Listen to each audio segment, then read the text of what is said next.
सह वीर्यं करवावहै तेजस्विनावधीतमस्तु मा विद्विषावहै। ॐ शान्ति शान्ति शान्तिः। ಶ್ರೀಕೃಷ್ಣ ಸರ್ವೂ ನಿನ್ನ ಸೇವೆಯಾಗಲಿ ಸ್ವಾಮಿ. ಎಲ್ಲ ಆಧ್ಯಾತ್ಮ ಬಂಧುಗಳಿಗೂ ನಮಸ್ಕಾರ ಮತ್ತು ಶ್ರೀ ಚಿಕ್ಕಲಿಂಗೇಶ್ವರ ಸ್ವಾಮಿ ದೇವಸ್ಥಾನದ ಜ್ಞಾನಯಜ್ಞ ಶಾಲೆಗೆ ಸ್ವಾಗತ. ಧ್ವನಿ ಗುರುದೇವದಾಗಿರಲಿ, ವಿಚಾರ ಪರಮಾತ್ಮನದಾಗಿರಲಿ, ಹಾಗೂ ಇದು ನನ್ನದಲ್ಲದ ಕರ್ಮವಾಗಲಿ. ಕಠೋಪನಿಷತ್. ಮೊದಲಿಗೆ ಪ್ರಾರ್ಥನೆ. ಓಂ ನಮೋ ಭಗವತೆ ವೈವಸ್ವತಾಯ ಮೃತ್ಯುವೇ ಬ್ರಹ್ಮವಿದ್ಯಾಚಾರ್ಯಾಯ ನಚಿಕೇತಸೇ ಚ.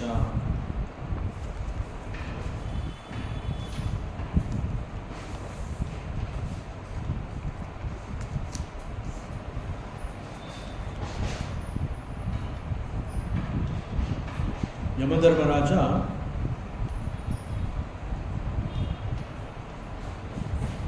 ಬುದ್ಧಿ ಎನ್ನುವಂತಹದ್ದು ಎಷ್ಟು ಮಹತ್ವವನ್ನು ಹೊಂದಿದೆ ಎನ್ನುವಂತಹದ್ದನ್ನು ವಿವರಿಸ್ತಾ ಇದ್ದಾನೆ. ಅಜ್ಞಾನವನ್ನು ತುಂಬಿರುವಂತಹ ವ್ಯಕ್ತಿ, ಯಾರಲ್ಲಿ ಅಜ್ಞಾನ ತುಂಬಿರುತ್ತೆ ಅಂತಹವನನ್ನು ಅವಿದ್ಯಾವಂತ ಅಥವಾ ಅಜ್ಞಾನವಂತ ಅಂತ ಹೇಳ್ತಾರೆ. ಸೊ ಅಜ್ಞಾನವನ್ನು ಹೊಂದಿರುವಂತಹವನು ಬುದ್ಧಿಯ ಆಶ್ರಯಕ್ಕೆ ಹೋಗಬಹುದು.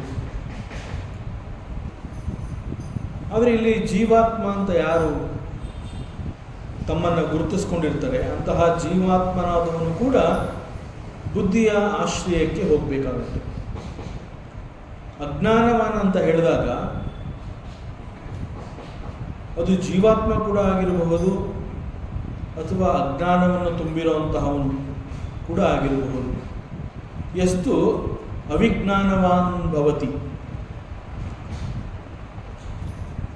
ಸಾಮಾನ್ಯವಾಗಿ ನಾವು ಬುದ್ಧಿ ಅಂತ ಹೇಳ್ತೀವಿ, ಬುದ್ಧಿವಂತ ಅಂತ ಹೇಳ್ಬಿಡ್ತೀವಿ. ಆದರೆ ಬುದ್ಧಿ ಎನ್ನುವಂತಹದ್ದು ಜ್ಞಾನದಿಂದ ಬೇಕಾದರೂ ಕೂಡಿರಬಹುದು, ಬುದ್ಧಿ ಎನ್ನುವಂತಹದ್ದು ಅಜ್ಞಾನದಿಂದ ಬೇಕಾದರೂ ಕೂಡಿರಬಹುದು.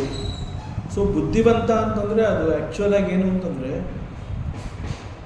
ಮನಸ್ಸು ಅನ್ನುವಂತಹದ್ದು ನಮ್ಮಲ್ಲಿ ಇದೆ ಅಂತಂದರೆ ಬುದ್ಧಿ ಎನ್ನುವಂತಹದ್ದು ಕೂಡ ನಮ್ಮಲ್ಲಿ ಇದೆ. ಆದರೆ ಆ ಬುದ್ಧಿಯಲ್ಲಿ ಜ್ಞಾನ ಇದೆಯೋ ಜ್ಞಾನ ಇಲ್ವೋ, ದಟ್ ಈಸ್ ಸೆಕೆಂಡರಿ. ನಮಗೆ ಮನಸ್ಸಿದೆ ಅಂತಂದರೆ ಮನಸ್ಸಿನ ಜೊತೆಗೆ ಒಂದು ಬುದ್ಧಿ ಎನ್ನುವಂತಹದ್ದು ಕೂಡ ಇದೆ. ಆ ಬುದ್ಧಿಯನ್ನು ನಾವು ಯಾವ ರೀತಿ ಬೆಳೆಸ್ಕೋಬೇಕು, ಆ ಬುದ್ಧಿಯಲ್ಲಿ ಏನನ್ನು ಇಟ್ಕೋಬೇಕು, ಅದು ಮುಖ್ಯವಾದ ಪ್ರಶ್ನೆ. ಸೊ ಯಾರಲ್ಲಿ ಈ ರೀತಿ ಬುದ್ಧಿ ಇರುತ್ತೆ, ಆ ಬುದ್ಧಿ ಎನ್ನುವಂತಹದ್ದು ಅಜ್ಞಾನವನ್ನು ಹೊಂದಿರುತ್ತೆ ಅಂತಂದರೆ, ಆ ಬುದ್ಧಿ ಎನ್ನುವಂಥದ್ದು ಇದ್ರೂ ಕೂಡ ಅಲ್ಲಿ ಜ್ಞಾನ ಇರೋದಿಲ್ಲ. There is no knowledge. ಮನಸ್ಸಿದೆ, ಬುದ್ಧಿ ಇದೆ, ಬಟ್ ಬುದ್ಧಿಯಲ್ಲಿ ಜ್ಞಾನ ಇಲ್ಲ. ಆಗ condition, what is the condition? ಪರಿಸ್ಥಿತಿ ಏನಾಗಬಹುದು? ಅಯುಕ್ತೇನ ಮನಸ ಸದಾ. ಅಯುಕ್ತ ಅಂತಂದರೆ ಮನಸ್ಸಿನ ಕೋಆಪರೇಷನ್ ಬುದ್ಧಿಗೆ ಸಿಗದೇ ಇರುವಂತಹದ್ದು. ಮನಸ್ಸು ಮತ್ತು ಬುದ್ಧಿ ಎನ್ನುವಂತಹದ್ದು ಒಂದೆರಡನೇ ಒಂದು ಅಂಡರ್ಸ್ಟ್ಯಾಂಡಿಂಗ್ ಇಟ್ಕೋಬೇಕಾಗುತ್ತೆ.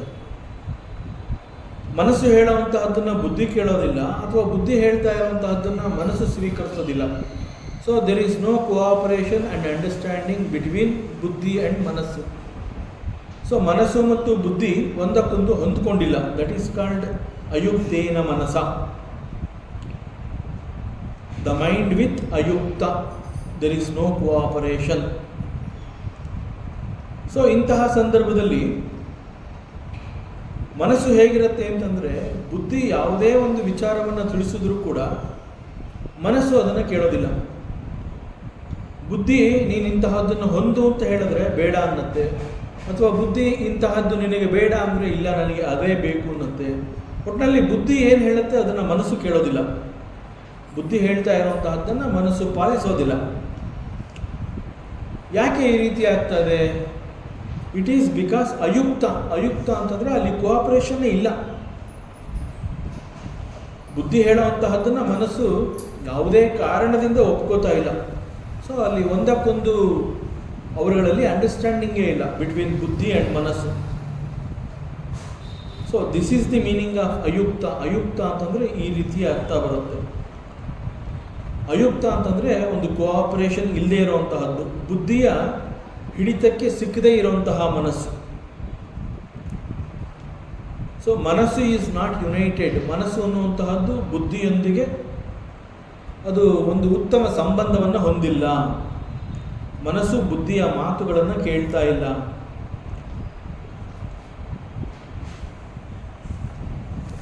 ಬುದ್ಧಿಯ ಮಾತನ್ನು ಮನಸ್ಸು ಕೇಳಲಿಲ್ಲ ಅಂತಂದಾಗ ಮನಸ್ಸಿನ ಪರಿಸ್ಥಿತಿ ಏನು? ಮನಸ್ಸು ಏನು ಮಾಡುತ್ತೆ ಆಗ?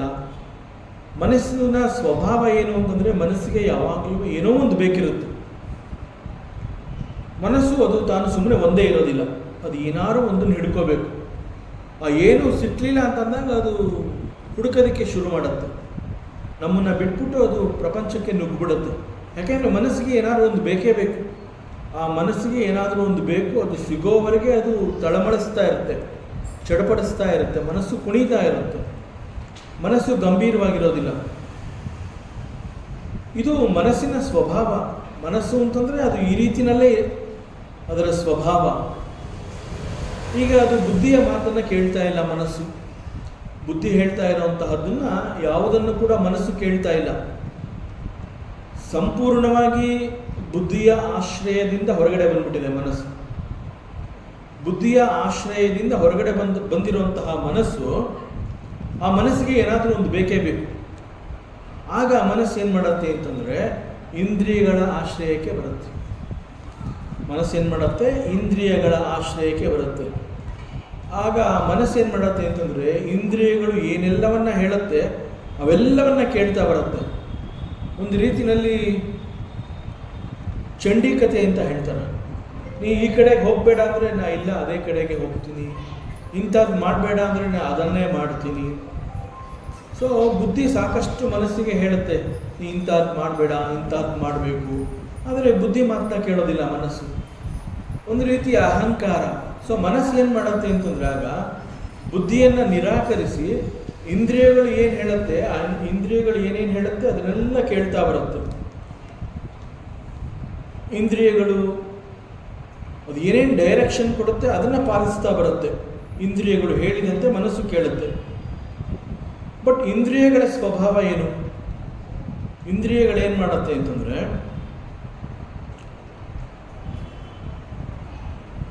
It is ಅವಶ್ಯಾನಿ. ಆ ಇಂದ್ರಿಯಗಳು ಯಾರ ಹಿಡಿತಕ್ಕೂ ಸಿಗೋದಿಲ್ಲ. ಅದು ವಶಪಡಿಸ್ಕೊಳ್ಳೋದಕ್ಕೆ ಸಾಧ್ಯವಾಗದೇ ಇರೋ ಹಾಗೆ ಅವುಗಳು ಬಿಹೇವ್ ಮಾಡುತ್ತವೆ. ಇಂದ್ರಿಯಗಳು ಅಬ್ಸಲ್ಯೂಟ್ಲಿ ಔಟ್ ಆಫ್ ಕಂಟ್ರೋಲ್. ಅದಕ್ಕೆ ಇಂದ್ರಿಯಗಳನ್ನು ನಾವು ಅಷ್ಟು ಸುಲಭವಾಗಿ ನಿಗ್ರಹಿಸೋದಕ್ಕೆ ಸಾಧ್ಯವಿಲ್ಲ. ಎಲ್ಲ ಅಂತಾರೆ ನೀನು ಇಂದ್ರಿಯಗಳ ಮೇಲೆ ಹತೋಟಿಯನ್ನು ಇಟ್ಕೋಬೇಕು ಅಂತ. In fact it is not possible. ಇಂದ್ರಿಯಗಳನ್ನು ನಾವು ಆ ರೀತಿ ನಿಗ್ರಹಿಸೋದಕ್ಕೆ ಸಾಧ್ಯವೇ ಇಲ್ಲ. ಅದು ಏನಾಗತ್ತೆ ಅಂತಂದರೆ ಒಂದು ಸ್ಪ್ರಿಂಗ್ ಇರುತ್ತೆ. ಆ ಸ್ಪ್ರಿಂಗ್ನ ನಾವು ಅಮುಕಿ ಹಿಡಿದಾಗ ಆ ಸ್ಪ್ರಿಂಗು ಹಾಗೆ ಕೆಳಗಡೆ ಕೂತಿರುತ್ತೆ. ಅಮುಕಿ ಅದನ್ನು ಹಿಡಿದಿರುವಂತಹ ಆ ಸ್ಪ್ರಿಂಗ್ನ ಮೇಲೆ ನಾವು ಇಟ್ಟಿರುವಂತಹ ಕೈಯನ್ನು ತೆಗೆದ್ರೆ ಮತ್ತೆ ಆ ಸ್ಪ್ರಿಂಗ್ ಎದ್ದು ನಿಂತ್ಕೊಂಡ್ಬಿಡುತ್ತೆ. ಸೊ ಇಂದ್ರಿಯಗಳು ಕೂಡ ಅವುಗಳ ಸ್ವಭಾವ ಆ ರೀತಿಯಲ್ಲಿ ಅವುಗಳನ್ನು ಅಷ್ಟು ಸುಲಭವಾಗಿ ನಿಗ್ರಹಿಸೋದಕ್ಕೆ ಸಾಧ್ಯ ಇಲ್ಲ. Absolutely out of control. So ವಶ ಅಂತಂದರೆ ವಶಕ್ಕೆ ತಗೊಂಡಿದ್ದೀನಿ ಅಂತ ಹೇಳ್ತಾರೆ. ಅಂದರೆ ನನ್ನ ವಶದಲ್ಲಿ ನೀನಿದೆಯಾ, you are under my control. ಆದರೆ ಇಲ್ಲಿ ಅವಶ್ಯಾನಿ, ನಾನು ನನ್ನ ವಶಕ್ಕೆ ಸಿಗದೇ ಇರೋ ಹಾಗೆ ಆ ಇಂದ್ರಿಯಗಳು ಬಿಹೇವ್ ಮಾಡ್ತಾ ಇದೆ. ನಿಗ್ರಹಿಸಲು ಸಾಧ್ಯವಾಗದೇ ಇರುವಂತಹ ಪರಿಸ್ಥಿತಿಯನ್ನು ಈ ಇಂದ್ರಿಯಗಳು ತಲುಪಿದೆ. ಸೊ ಈ ಸಂದರ್ಭದಲ್ಲಿ ಫಸ್ಟ್ ಆಫ್ ಆಲ್ ಈ ಬುದ್ಧಿ ಏನು ಮಾಡುತ್ತೆ, ಮನಸ್ಸನ್ನು ಕಂಟ್ರೋಲಿಗೆ ತೊಗೊಳಕ್ಕಾಗಲಿಲ್ಲ. ಮನಸ್ಸು ಕೂಡ ಬುದ್ಧಿಯ ಮಾತನ್ನು ಕೇಳ್ತಾ ಇಲ್ಲ. ಈ ಮನಸ್ಸು ಏನು ಮಾಡಿದೆ, ಈಗ ಇಂದ್ರಿಯಗಳ ಜೊತೆ ಸೇರ್ಕೊಂಡ್ಬಿಟ್ಟಿದೆ. ಈಗ ಬುದ್ಧಿ ಮನಸ್ಸನ್ನು ಕಂಟ್ರೋಲ್ ಮಾಡೋಕ್ಕಾಗ್ತಾ ಇಲ್ಲ, ಬುದ್ಧಿಯನ್ನು ಕೂಡ ಇಂದ್ರಿಯಗಳನ್ನು ಕೂಡ ಕಂಟ್ರೋಲ್ ಮಾಡೋಕ್ಕೆ ಆಗ್ತಾ ಇಲ್ಲ. ಸೊ ಯಾಕೆ ಈ ರೀತಿ ಆಗ್ತಾ ಇದೆ? ಬುದ್ಧಿ ಒಂದು ರೀತಿಯಲ್ಲಿ ಈಗ ಒಂಟಿ ಆಗೋಗಿದೆ. ಅದರ ಸಂಪರ್ಕದಲ್ಲಿ ಮನಸ್ಸಿಲ್ಲ, ಅದರ ಮಾತುಗಳನ್ನು ಇಂದ್ರಿಯಗಳು ಕೇಳ್ತಾ ಇಲ್ಲ. ಸೊ ಮನಸ್ಸು ಮತ್ತು ಇಂದ್ರಿಯಗಳು ಒಂದಾಗೋಗಿದೆ, ಆ ಬುದ್ಧಿ ಅನ್ನುವಂತಹದ್ದು ಸಪರೇಟ್ ಆಗೋಗಿದೆ.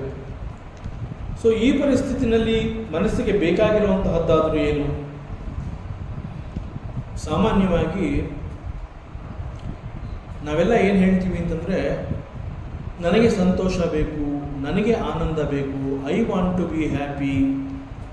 ಸೊ ಈ ನನಗೆ ಬೇಕು, ನನಗೆ ಆನಂದ ಬೇಕು, ನನಗೆ ಸಂತೋಷ ಬೇಕು ಅಂತ ನಾವು ಹೇಳ್ಕೊತೀವಿ. ಆ್ಯಕ್ಚುಲಾಗಿ ಅಲ್ಲಿ ಸಂತೋಷವನ್ನು ಹುಡುಕ್ತಾ ಇರುವಂತಹದ್ದು, ಸಂತೋಷವನ್ನು ಬಯಸ್ತಾ ಇರುವಂತಹದ್ದು ಮನಸ್ಸು. ಆದರೆ ಆ ಮನಸ್ಸನ್ನು ನಾನು ಅಂತ ನಾನು ತಿಳ್ಕೊಂಡಿರೋದ್ರಿಂದ ನನಗೆ ಸಂತೋಷ ಬೇಕು, ನನಗೆ ಆನಂದ ಬೇಕು. ಆ್ಯಕ್ಚುಲಾಗಿ ಮನಸ್ಸಿಗೆ ಬೇಕಾಗಿರುವಂತಹದ್ದು ಈ ಒಂದು ಆನಂದ. ಮನಸ್ಸು ಆನಂದವನ್ನು ಹುಡುಕ್ತಾ ಇರುತ್ತೆ, ಮನಸ್ಸು ಸಂತೋಷವನ್ನು ಹುಡುಕ್ತಾ ಇರುತ್ತೆ. ಆದರೆ ಮನಸ್ಸನ್ನು ನಾನು ಅಂತ ತಿಳ್ಕೊಂಡಿರೋದ್ರಿಂದ ಮನಸ್ಸು ಹುಡುಕ್ತಾ ಇರುವಂತಹ ಆನಂದ ಮತ್ತು ಸಂತೋಷವನ್ನು ನಾನು ಹುಡುಕ್ತಾ ಇದ್ದೀನಿ ಅಂತ ನಾವು ತಿಳ್ಕೊಂಡಿರ್ತೀವಿ. ಸೊ ಈ ಸಂದರ್ಭದಲ್ಲಿ ಮನಸ್ಸಿಗೆ ಬೇಕಾಗಿರುವಂತಹದ್ದು ಆನಂದ. ಆಗ ಮನಸ್ಸು ಏನು ಮಾಡುತ್ತೆ ಅಂತಂದರೆ, ಯಾರು ಆನಂದವನ್ನು ಕೊಡ್ತೀನಿ ಅಂತ ಹೇಳ್ತಾರೆ ಅವ್ರ ಹಿಂದೆ ಮನಸ್ಸು ಹೊರಟೋಗೋದು. ಈಗ ಮಕ್ಕಳುಗಳು ಏನೋ ತಿಂಡಿ ಬೇಕು ಅಂತ ಗಲಾಟೆ ಮಾಡ್ತಾ ಇರುತ್ತವೆ ಮಕ್ಕಳುಗಳು. ಆಗ ಮಕ್ಕಳೇನು ಮಾಡತ್ವೆ ಅಂತಂದರೆ ನಮ್ಮ ಮಾತು ಕೇಳೋದಿಲ್ಲ, ಯಾಕೆಂದರೆ ನಾವೇನೂ ಕೊಡಿಸ್ತಾ ಇಲ್ಲ ಮಕ್ಕಳಿಗೆ. ಆಗ ಮಕ್ಕಳಿಗೆ ಯಾರಾದ್ರೂ ಬಾ ನಿನಗೆ ಬೇಕಾಗಿರೋದು ನಾನು ಕೊಡಿಸ್ತೀನಿ ಅಂತಂದರೆ ಇಮ್ಮಿಡಿಯೇಟಾಗಿ ಮಕ್ಕಳು ಅವ್ರ ಹಿಂದೆ ಹೊರಟೋಗ್ಬಿಡುತ್ತವೆ. ಎಕ್ಸಾಕ್ಟ್ಲಿ ಇಲ್ಲಿ ಮನಸ್ಸು ಈಸ್ ಲೈಕ್ ಚೈಲ್ಡ್. ಮನಸ್ಸು ಮಗುವಿನಂತೆ ಅಂತ ಯಾಕೆ ಹೇಳ್ತಾರೆ ಅಂದರೆ, ಬಿಕಾಸ್ ಆಫ್ ದಿಸ್. ಮನಸ್ಸು ಏನು ಮಾಡ್ತಾ ಇರುತ್ತೆ, ಆನಂದವನ್ನು ಹುಡುಕ್ತಾ ಇರುತ್ತೆ. ಈ ಆನಂದ ಮತ್ತು ಸಂತೋಷ ಅನ್ನುವಂತಹದ್ದು ಹೊರ ಪ್ರಪಂಚದಲ್ಲಿ ಎಲ್ಲೋ ಒಂದು ಕಡೆ ಇದೆ, ಅದು ನನಗೆ ಬೇಕು, ನನಗೆ ಯಾರು ತಂದುಕೊಡ್ತಾರೆ ಅಂತ ಹೇಳಿ ಮನಸ್ಸು ಹುಡುಕ್ತಾ ಇರುತ್ತೆ.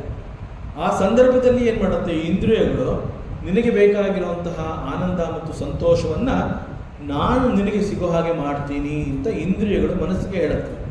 ಆ ಕೂಡಲೇ ಏನು ಮಾಡುತ್ತೆ ಮನಸ್ಸು, ಆ ಇಂದ್ರಿಯಗಳ ಸೆಳೆತಕ್ಕೆ ಒಳಗಾಗಿ ಇಂದ್ರಿಯಗಳ ಹಿಂದೆ ಹೊರಡುತ್ತೆ. ಸೊ ಹೀಗೆ ಮನಸ್ಸು ಇಂದ್ರಿಯಗಳನ್ನು ಯಾಕೆ ಸಪೋರ್ಟ್ ಮಾಡುತ್ತೆ ಅಂತಂದರೆ, ಇಂದ್ರಿಯಗಳು ನನಗೆ ಸಂತೋಷವನ್ನು ಕೊಡಬಹುದು. ಯಾಕೆಂತಂದರೆ ಇಂದ್ರಿಯಗಳು ಸದಾಕಾಲ ಹೊರ ಪ್ರಪಂಚದಲ್ಲಿ ಸುತ್ತಾ ಇರುತ್ತೆ. ಆ ಇಂದ್ರಿಯಗಳು ಯಾವುದು ಅಂತಂದರೆ ನಮ್ಮ ಕಣ್ಣು, ಕಿವಿ, ಮೂಗು, ನಾಲಿಗೆ, ಚರ್ಮ ಇವೆಲ್ಲ ಏನು ಮಾಡುತ್ತೆ ಅಂತಂದರೆ ಹೊರ ಪ್ರಪಂಚದಲ್ಲಿ ನುಗ್ಗಿರುತ್ತವೆ. ಏನೋ ಒಂದು ಅಲ್ಲಿದೆ, ಪ್ರಪಂಚದಲ್ಲಿ ಏನೋ ಒಂದಿದೆ, ವಸ್ತುಗಳಲ್ಲಿ ಏನೋ ಒಂದಿದೆ.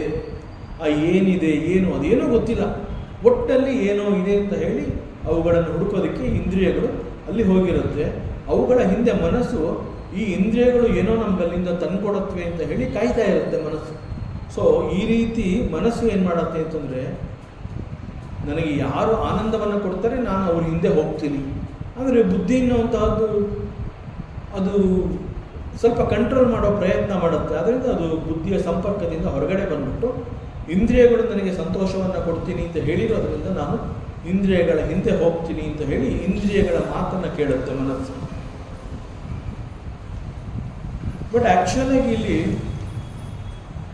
ಮನುಷ್ಯ ಆಗಲಿ ಮನಸ್ಸಾಗಲಿ ಸಂತೋಷ ಅಥವಾ ಆನಂದ ಅಂತಂದ್ರೆ ಏನು ಅನ್ನುವಂಥದ್ದನ್ನು ಸರಿಯಾಗಿ ಈವರೆಗೆ ಅರ್ಥ ಮಾಡ್ಕೊಂಡಿಲ್ಲ. ಆನಂದ ಮತ್ತು ಸಂತೋಷ ಅಂತ ಹೇಳಿದಾಗ ದೇರ್ ಆರ್ 2 ಟೈಪ್ಸ್ ಆಫ್ ಆನಂದ. ಒಂದು ಲೌಕಿಕ, ಮತ್ತೊಂದು ಆಧ್ಯಾತ್ಮ. ಲೌಕಿಕ ಆನಂದ ಏನು ಅಂತಂದರೆ ವಿಷಯಾನಂದ ಅಂತ ಹೇಳ್ತಾರೆ. ಲೌಕಿಕದ ಆನಂದ ಏನು ಅಂತಂದರೆ ಇಟ್ ಇಸ್ ಕಾಲ್ಡ್ ವಿಷಯಾನಂದ. ಆದರೆ ಆಧ್ಯಾತ್ಮದಲ್ಲಿ ಯಾವುದನ್ನು ಆನಂದ ಅಂತ ಕರೀತಾರೆ, ಇಟ್ ಈಸ್ ಆತ್ಮಾನಂದ. ಸೊ 2 ರೀತಿಯ ಆನಂದ ಇದೆ. ಅವುಗಳಲ್ಲಿ ಈ ವಿಷಯಾನಂದ ಅನ್ನುವಂತಹದ್ದು ಹೊರ ಪ್ರಪಂಚದ ವಸ್ತುಗಳಲ್ಲಿ ಅವುಗಳು ಕೊಡುವಂತಹ ರುಚಿ, ಕ್ಷಣಕಾಲ ಕೊಡುವಂತಹ ಒಂದು ಕ್ಷಣಿಕ ಸುಖಕ್ಕಾಗಿ ಇಂದ್ರಿಯಗಳು ಅವುಗಳ ಹಿಂದೆ ಹೊರಟೋಗಿರುತ್ತವೆ. ಬಟ್ ಆತ್ಮಾನಂದ ಅನ್ನುವಂತಹದ್ದು ಏನು ಅಂತಂದರೆ it is the knowledge about the self. ಆತ್ಮ ಅಂತಂದ್ರೆ ಏನು ಅನ್ನೋದನ್ನು ತಿಳ್ಕೊಳ್ಳುವಂತಹ ಪ್ರಯತ್ನ ಮಾಡ್ತಾ ಇರ್ಬೇಕಾದ್ರೆ ಅದು ಅದರ ರುಚಿಯನ್ನು ಕೊಟ್ಬಿಡುತ್ತೆ. ಆದರೆ ಮನುಷ್ಯ ಹೆಚ್ಚಾಗಿ ಆತ್ಮವನ್ನು ತಿಳ್ಕೊಳ್ಳುವಂತಹ ಪ್ರಯತ್ನವನ್ನು ಮಾಡೋದಿಲ್ಲ. ಯಾಕೆ ಅಂತಂದರೆ ಆತ್ಮ ಅನ್ನುವಂತಹದ್ದು ಕಣ್ಣಿಗೆ ಕಾಣೋದಿಲ್ಲ, ಏನಾದರೂ ಶಬ್ದ ಇದೆಯಾ ಅಂತ ಹೇಳಿ ಕಿವಿಯಿಂದ ಕೇಳಿಸ್ಕೊಳ್ಳೋದಕ್ಕಾಗೋದಿಲ್ಲ, ಅಥವಾ ಆತ್ಮನನ್ನು ಮೂಸಿ ನೋಡಿ ಅದರ ಗಂಧವನ್ನು ಅನುಭವಿಸೋದಕ್ಕಾಗೋದಿಲ್ಲ, ಅಥವಾ ಆತ್ಮದಲ್ಲಿ ಯಾವುದೇ ರುಚಿ ಇಲ್ಲ, ಅಥವಾ ಆತ್ಮವನ್ನು ಮುಟ್ಟಿ ನೋಡಿ ಸ್ಪರ್ಶದ ಸುಖ ಕೂಡ ಅನುಭವಿಸೋದಕ್ಕಾಗೋದಿಲ್ಲ. ಸೊ ಆತ್ಮನೇ ನನಗೆ ಗೊತ್ತಾಗ್ತಾ ಇಲ್ಲ ಅಂತಂದಮೇಲೆ ಇನ್ನು ಆತ್ಮನಲ್ಲಿ ಸಂತೋಷ ಇದೆ ಅನ್ನೋದು ಹೇಗೆ ನಂಬೋದು? ವೇದಾಂತ ಹೇಳುತ್ತೆ ಆತ್ಮಾನಂದ ಅಂತ, ಬಟ್ ಆತ್ಮನೇ ನನಗೆ ಗೊತ್ತಿಲ್ಲ ಅಂತಂದಮೇಲೆ ಆತ್ಮನಲ್ಲಿ ಆನಂದ ಇದೆ ಎನ್ನುವಂತಹದ್ದು ಎಷ್ಟರ ಮಟ್ಟಿಗೆ ಸತ್ಯ? ಅದರ ಬದಲು ಹೊರ ಪ್ರಪಂಚದಲ್ಲಿ ಅನೇಕ ವಸ್ತುಗಳಿದೆ. ನಾವು ಏನೆಲ್ಲವನ್ನ ನೋಡ್ತೀವಿ ಅವೆಲ್ಲವೂ ಒಂದು ರೀತಿಯ ಆಕರ್ಷಣೆ, ಅವೆಲ್ಲವೂ ನಮ್ಮನ್ನು ಆಕರ್ಷಿಸುತ್ತೆ. ಮನಸ್ಸು ಈ ಸಂದರ್ಭವನ್ನು ಕಾಯ್ತಾ ಇರುತ್ತೆ. ಬಹುಶಃ ಈ ಒಂದು ವಸ್ತು ನನಗೆ ಸಂತೋಷವನ್ನು ಕೊಡಬಹುದು, ಆ ಒಂದು ವಸ್ತು ಸಂತೋಷವನ್ನು ಕೊಡಬಹುದು, ಇದು ನನಗೆ ಸಿಕ್ಕಿದ್ರೆ ನಾನು ಆನಂದವಾಗಿರ್ತೀನಿ, ಅದು ನನಗೆ ಸಿಕ್ಕಿದ್ರೆ ನಾನು ಆನಂದವಾಗಿರ್ತೀನಿ ಅಂತ ಹೇಳಿ ಒಂದು ವಸ್ತುವನ್ನು ಪಡ್ಕೊಂಡು ಅವುಗಳ ಮೂಲಕ ಅದು ನನಗೆ ಸಂತೋಷವನ್ನು ಕೊಡುತ್ತೆ ಅಂತ ಹೇಳಿ ಈ ರೀತಿ ಮನಸ್ಸು ಅದನ್ನು ಅರ್ಥ ಮಾಡ್ಕೊಂಡಿರುತ್ತೆ. ಯಾವುದೇ ಒಂದು ವಸ್ತು ಅನ್ನುವಂತಹದ್ದು ನಮಗೆ ಸಿಕ್ಕಿದಾಗ, ನಾವು ಪಡ್ಕೊಂಡಾಗ, ಈವನ್ ಲೌಕಿಕದಲ್ಲಿ ಅಂತ ಹೇಳಿದಾಗ ಅಲ್ಲಿ ಸಿಗುವಂತಹ ವಸ್ತುಗಳನ್ನು ನಾವು ಪಡ್ಕೋಬೇಕು ಅಂತಂದ್ರೂ ಕೂಡ ಅದಕ್ಕಾಗಿ ನಾವು ಅದನ್ನು ಪಡ್ಕೊಳ್ಳುವಂತಹ ಅನೇಕ ಕರ್ಮಗಳನ್ನು ನಾವು ಮಾಡಬೇಕಾಗುತ್ತೆ. ಅಂತಹ ಕರ್ಮಗಳನ್ನು ಮಾಡಿ ಆ ವಸ್ತುವನ್ನು ನಾವು ಪಡ್ಕೊಂಡ್ರೂ ಕೂಡ ಅವುಗಳಿಂದ ಸಿಗುವಂತಹ ಸುಖ ಈ ಕ್ಷಣಿಕ. ಆ ಸುಖವನ್ನು ನಾವು ಅನುಭವಿಸ್ತಾ ಇರ್ತೀವಿ, ಅಷ್ಟರ ಮಧ್ಯದಲ್ಲೇ ನಾವು ಮತ್ತೊಂದು ವಸ್ತುವನ್ನು ನೋಡ್ತೀವಿ, ಮನಸ್ಸು ಕೂಡಲೇ ಅದರ ಹಿಂದೆ ಹೊರಟೋಗುತ್ತೆ, ಅದನ್ನು ಅಲ್ಲೇ ಬಿಟ್ಬಿಡ್ತೀವಿ. ಇದು ಬೇಡ, ನನಗೆ ಅದು ಸಿಕ್ಕಿದ್ರೆ ಇದಕ್ಕಿಂತ ಜಾಸ್ತಿ ಆನಂದ ಅದರಲ್ಲಿದೆ, ಅದರಿಂದ ಇದು ಬೇಡ ಅಂತ ಹೇಳಿ ಪಕ್ಕಕ್ಕೆ ಇಟ್ಬಿಡೋದು. ಮತ್ತೊಂದು ವಸ್ತುವಿನಲ್ಲಿ ಸಂತೋಷ ಇದೆ ಅಂತ ಹೇಳಿ ಆ ವಸ್ತುವನ್ನು ನಾನು ಪಡ್ಕೋಬೇಕಾದ್ರೆ ಏನು ಮಾಡಬೇಕು? ಅದಕ್ಕೆ ಬೇಕಾಗಿರುವಂತಹ ಕರ್ಮವನ್ನು ಮಾಡುವಂತಹದ್ದು. ಸೊ ಇಲ್ಲಿ ಮನುಷ್ಯ ಮತ್ತು ಮನಸ್ಸು ಹೇಗೆ ಅಂತಂದರೆ ಸದಾಕಾಲ ಕರ್ಮದಲ್ಲಿ ನಿರತನಾಗಿ ಕರ್ಮದ ಮೂಲಕ ಯಾವುದೋ ಒಂದನ್ನು ಪಡ್ಕೊಂಡು ಅದರಲ್ಲಿ ಸಂತೋಷ ಇದೆ ಅಂತ ಹೇಳಿ ಅರ್ಥ ಮಾಡ್ಕೊತಾನೆ. But it is only the intellect, ಜ್ಞಾನಭರಿತವಾದಂತಹ ಬುದ್ಧಿ ಮಾತ್ರ ಇಟ್ ನೋಸ್ ಸಂತೋಷ ಎಲ್ಲಿದೆ ಅಂತಂದರೆ ಇಟ್ ಈಸ್ ಓನ್ಲಿ ಆತ್ಮಾನಂದ. ಯಾಕೆ ಅಂತಂದರೆ ಆತ್ಮ ಅಂತಂದರೆ ನಮ್ಮ ವೇದಾಂತ ಏನು ಹೇಳುತ್ತೆ? ದ ವೆರಿ ನೇಚರ್ ಆಫ್ ಆತ್ಮ ಅಂತಂದರೆ ಇಟ್ ಈಸ್ ಸಂತೋಷ.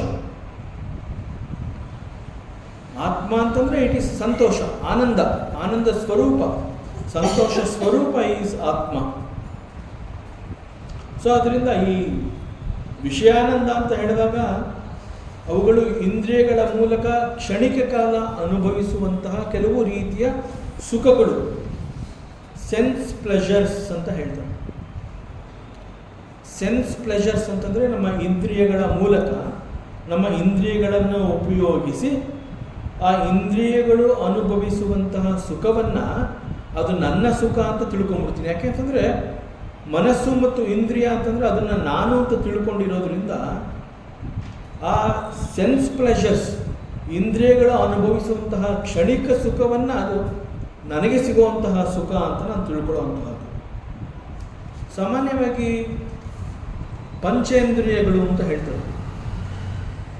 5 ರೀತಿಯ ಜ್ಞಾನೇಂದ್ರಿಯಗಳ ಮೂಲಕ ನಾವು ಈ ವಿಷಯಾನಂದವನ್ನು ಅನುಭವಿಸುವಂತಹ ಪ್ರಯತ್ನವನ್ನು ನಾವು ಮಾಡ್ತೀವಿ. ಸೊ ಪಂಚೇಂದ್ರಿಯಗಳು ಅಂತ ಹೇಳಿದಾಗ ಈ 5 ಇಂದ್ರಿಯಗಳು ಕೂಡ ಅವುಗಳಿಗೆ ಸೀಮಿತವಾಗಿರುವಂತಹ ಕ್ಷೇತ್ರದಲ್ಲಿ ಮಾತ್ರ ಅವು ತಮ್ಮ ಕೆಲಸವನ್ನು ಮಾಡೋದಕ್ಕೆ ಸಾಧ್ಯ.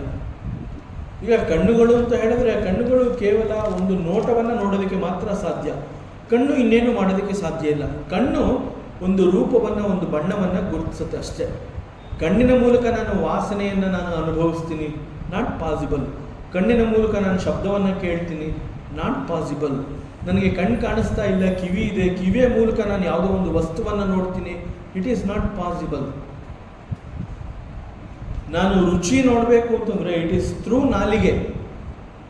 ನಾನಲ್ಲಿ ನನ್ನ ಕಣ್ಣನ್ನಾಗಲಿ, ಕಿವಿಯನ್ನಾಗಲಿ, ಅಥವಾ ಮೂಗನ್ನಾಗಲಿ, ಚರ್ಮವನ್ನಾಗಲಿ ಉಪಯೋಗಿಸಿ ನಾನು ರುಚಿಯನ್ನು ನೋಡೋದಕ್ಕೆ ಸಾಧ್ಯವೇ ಇಲ್ಲ. ಸೊ ನಮ್ಮ 5 ಇಂದ್ರಿಯಗಳಿಗೂ ಕೂಡ 5 ಬೇರೆ ಬೇರೆ ಕ್ಷೇತ್ರಗಳಿದೆ. ಆ ಕ್ಷೇತ್ರಗಳಲ್ಲಿ ಮಾತ್ರ ಅವುಗಳು ತಮ್ಮ ಅನುಭವವನ್ನು ಗಳಿಸ್ಕೊಳ್ಳೋದಕ್ಕೆ ಸಾಧ್ಯ. ಸೊ ಅವುಗಳ ಮೂಲಕ ಆನಂದವನ್ನು ಈ ಇಂದ್ರಿಯಗಳು ಅನುಭವಿಸುತ್ತೆ. ಉದಾಹರಣೆಗೆ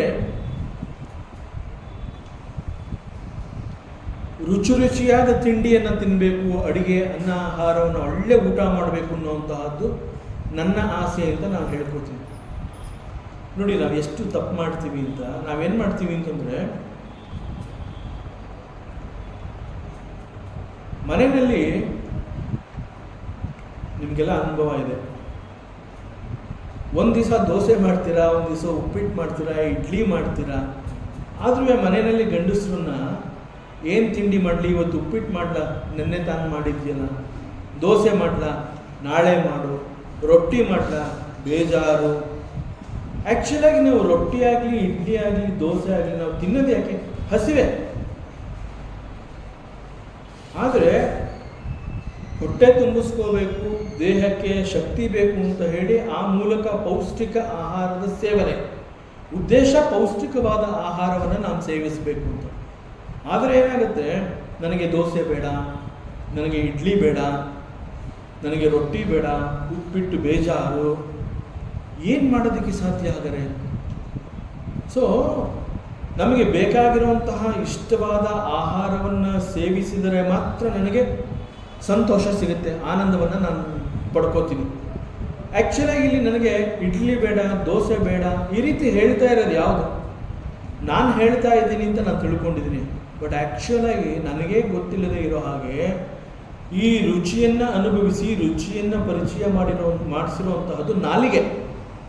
ಸೊ ಇಟ್ ಈಸ್ ದಿ ಚಾಪಲ್ಯ ಆಫ್ ದಿ ನಾಲಿಗೆ, ಇಂದ್ರಿಯ ಚಾಪಲ್ಯ ಅಂತ ಹೇಳ್ತಾರೆ. ಸೊ ಇಲ್ಲಿ ನಾಲಿಗೆ ಏನು ಮಾಡುತ್ತೆ, ರುಚಿಯಾದ ಬೇರೆ ಬೇರೆ ಅನೇಕ ವಿಧವಾದ ರುಚಿಗಳನ್ನು ದಿನನಿತ್ಯದಲ್ಲಿ ಸೇವಿಸಿ ನಾಲಿಗೆಗೆ ಅಭ್ಯಾಸ ಆಗೋಗಿದೆ. ಸೊ ಇವತ್ತು ದೋಸೆ ಬೇಡ, ಇವತ್ತು ಇಡ್ಲಿ ಬೇಡ, ಇದೆಲ್ಲ ಡಿಮ್ಯಾಂಡ್ ಮಾಡ್ತಾ ಇರುವಂತಹದ್ದು ನಾಲಿಗೆ. ಆದರೆ ನಮಗೆ ಗೊತ್ತಿಲ್ಲ. ನಾವೇನು ಅಂದ್ಕೊಂಡಿದ್ದೀವಿ, ನನಗೆ ಇಡ್ಲಿ ಬೇಜಾರು, ನನಗೆ ರೊಟ್ಟಿ ಬೇಜಾರು, ಇದು ನನ್ನದಲ್ಲ. We are totally mistaken. ಇಲ್ಲಿ ನಮ್ಮ ಇಂದ್ರಿಯಗಳು ನಮ್ಮನ್ನು ಕಂಟ್ರೋಲಿಗೆ ತಗೊಂಡ್ಬಿಟ್ಟಿದೆ. ನಾಲಿಗೆ ಹೇಳ್ತಾ ಇದೆ ಡೋಂಟ್ ಈಟ್ ದಟ್, ಆಗ ನಾನು ಹೇಳ್ತೀನಿ ನನಗೆ ಅದು ಬೇಡ. ಆ್ಯಕ್ಚುಲಾಗಿ ಅದು ನಾನು ಹೇಳ್ತಾ ಇಲ್ಲ, ನನ್ನ ಕೈನಲ್ಲಿ ಇಂತಹದ್ದು ಬೇಕು, ಇಂತಹದ್ದು ಬೇಡ ಅಂತ ಹೇಳಿಸ್ತಾ ಇರೋದು ಇಟ್ ಈಸ್ ದಿ ನಾಲಿಗೆ. ಆದರೆ ನಾವು ಅದನ್ನು ಅರ್ಥ ಮಾಡ್ಕೋತಾ ಇಲ್ಲ. ಬಹಳ ಸೂಕ್ಷ್ಮವಾಗಿ ಅಲ್ಲಿ ಈ ನಾಲಿಗೆ ಎನ್ನುವಂತಹ ಇಂದ್ರಿಯ ಈ ರೀತಿ ಕೆಲಸ ಮಾಡಿರುತ್ತೆ. ನಮಗೆ ಗೊತ್ತಾಗ್ತಾ ಇಲ್ಲ. ನಾವೇನು ಅಂದ್ಕೊಂಡಿದ್ದೀವಿ ಅಂದರೆ, ಏನು ಯಾವ ಅಡುಗೆ ಮಾಡಿ ಯಾವ ತಿಂಡಿ ಮಾಡಿಕೊಟ್ರು ಇವನು ಬೇಡ ಅಂತನಲ್ಲ, ಅದು ಅವನ ತಪ್ಪಲ್ವೇ ಅಲ್ಲ. ಅವನಲ್ಲಿರುವಂತಹ ಇಂದ್ರಿಯ ಅವನನ್ನು ಸಂಪೂರ್ಣವಾಗಿ ಕಂಟ್ರೋಲ್ ಮಾಡಿಬಿಟ್ಟಿದೆ. ಅವನು ಆ ನಾಲಿಗೆಯ ಚಾಪಲ್ಯಕ್ಕೆ ಒಳಗಾಗಿದ್ದಾನೆ. ನಾಲಿಗೆ ಹೇಳುತ್ತೆ ಇವತ್ತು ಜಾಮೂನ್ ತಿನ್ನು, ಪಾನಿಪುರಿ ತಿನ್ನು, ಮಸಾಲೆ ದೋಸೆ ಹೋಟ್ಲಲ್ಲಿ ತಿನ್ನು. ಮನೆಯಲ್ಲೂ ಮಸಾಲೆ ದೋಸೆನೇ ಮಾಡಿಕೊಡ್ತೀನಿ, ಇಲ್ಲ ಮನೆಯಲ್ಲಿ ರುಚಿ ಇಲ್ಲ. ಇದೆಲ್ಲ ಯಾವ್ದು ಡಿಮ್ಯಾಂಡು ಅಂತಂದರೆ it is the demand of the ನಾಲಿಗೆ. ಮನುಷ್ಯನಿಗೆ ಗೊತ್ತೇ ಇಲ್ಲ. ಸೊ ಎಲ್ಲ ರೀತಿಯ ಇಂದ್ರಿಯಗಳು ಕೂಡ ನಮ್ಮನ್ನು ಈ ರೀತಿ ನಮ್ಮ ಮೇಲೆ ಒಂದು ಮಂಕುಬೂದಿ ಎರಚಿಬಿಟ್ಟಿವೆ ಇಂದ್ರಿಯಗಳು. ಸೊ ಇಂದ್ರಿಯಗಳು ಏನು ಹೇಳುತ್ತವೆ ಅದನ್ನು ನಾವು ಕೇಳ್ತಾ ಕುಣಿತಾ ಬೆಳೀತಾ ಇದ್ದೀವಿ.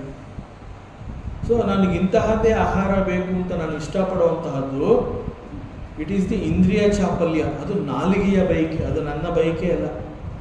ನಾಲಿಗೆ ಅಂತ ಹೇಳಿದಾಗ ಅದಕ್ಕೆ ಪ್ರತಿನಿತ್ಯ ರುಚಿಯಾದಂತಹ ಆಹಾರ ಬೇಕು. ಅಲ್ಲಿ ರುಚಿ ಇಲ್ಲ ಅಂತಂದರೆ ನಾಲಿಗೆ ವಿಲ್ ರಿಜೆಕ್ಟ್ ಇಟ್. ಒಂದು ಸ್ವಲ್ಪ ಉಪ್ಪು ಜಾಸ್ತಿ ಆಯಿತು, ಖಾರ ಜಾಸ್ತಿ ಆಯಿತು ಅಂತ ಅಂದ್ಬಿಟ್ಟು ತಟ್ಟೆನ ತಳ್ತಾರೆ. ಅದು ನಿಜವಾಗ್ಲೂ ಆ ಮನುಷ್ಯನ ಕೆಲಸ ಅಲ್ಲ. ಇಟ್ ಈಸ್ ದಿ ಇಂದ್ರಿಯ. ನಾಲಿಗೆ ಹೇಳುತ್ತೆ ಖಾರ ಆಗೋಯ್ತು, ಏನು ಅಡುಗೆ ಅಂತ ನೀನು ಅವ್ರು ಮಾಡಿರೋದನ್ನು ನಾವು ಒಪ್ಕೊಂಡು ತಿಂತಾ ಇದೆಯಾ. ಯಾವಾಗ ಆ ರೀತಿ ನಾಲಿಗೆ ಒಂದು ಸಿಗ್ನಲ್ ಕೊಡುತ್ತೆ, ಟಕ್ ಅಂತ ತಟ್ಟೆ ಎಸೆಯೋದು. ಸೊ ಮನುಷ್ಯ ಹೀಗೆ ಇಂದ್ರಿಯಗಳಿಗೆ ವಶ ಆಗೋಗಿರ್ತಾನೆ. ಅದೇ ರುಚಿಯಾಗಿರುವಂತಹದ್ದು ಅವನು ಕೇಳಿರುವಂತಹ ಅಡುಗೆಯನ್ನೇ ಮನೆಯಲ್ಲಿ ಮಾಡಿ ಬಡಿಸಿದಾಗ ಭಾಳ ಚೆನ್ನಾಗಿದೆ, ಇನ್ನೊಂದು ಬೇಕು, ಈ ರೀತಿ ತಿಂತಾನೆ ಮನುಷ್ಯ. ಅದು ಕೂಡ it is because under the direction of the tongue. ನಾಲಿಗೆ ಆ ಚಾಪಲ್ಯವನ್ನು ತೋರಿಸಿ ಎಸ್ ಚೆನ್ನಾಗಿದೆ, ಇನ್ನೂ ಒಂದ್ಸಲಿ ಹಾಕಿಸ್ಕೋ, ಇನ್ನೊಂದು ಚೂರು ತಿನ್ನು.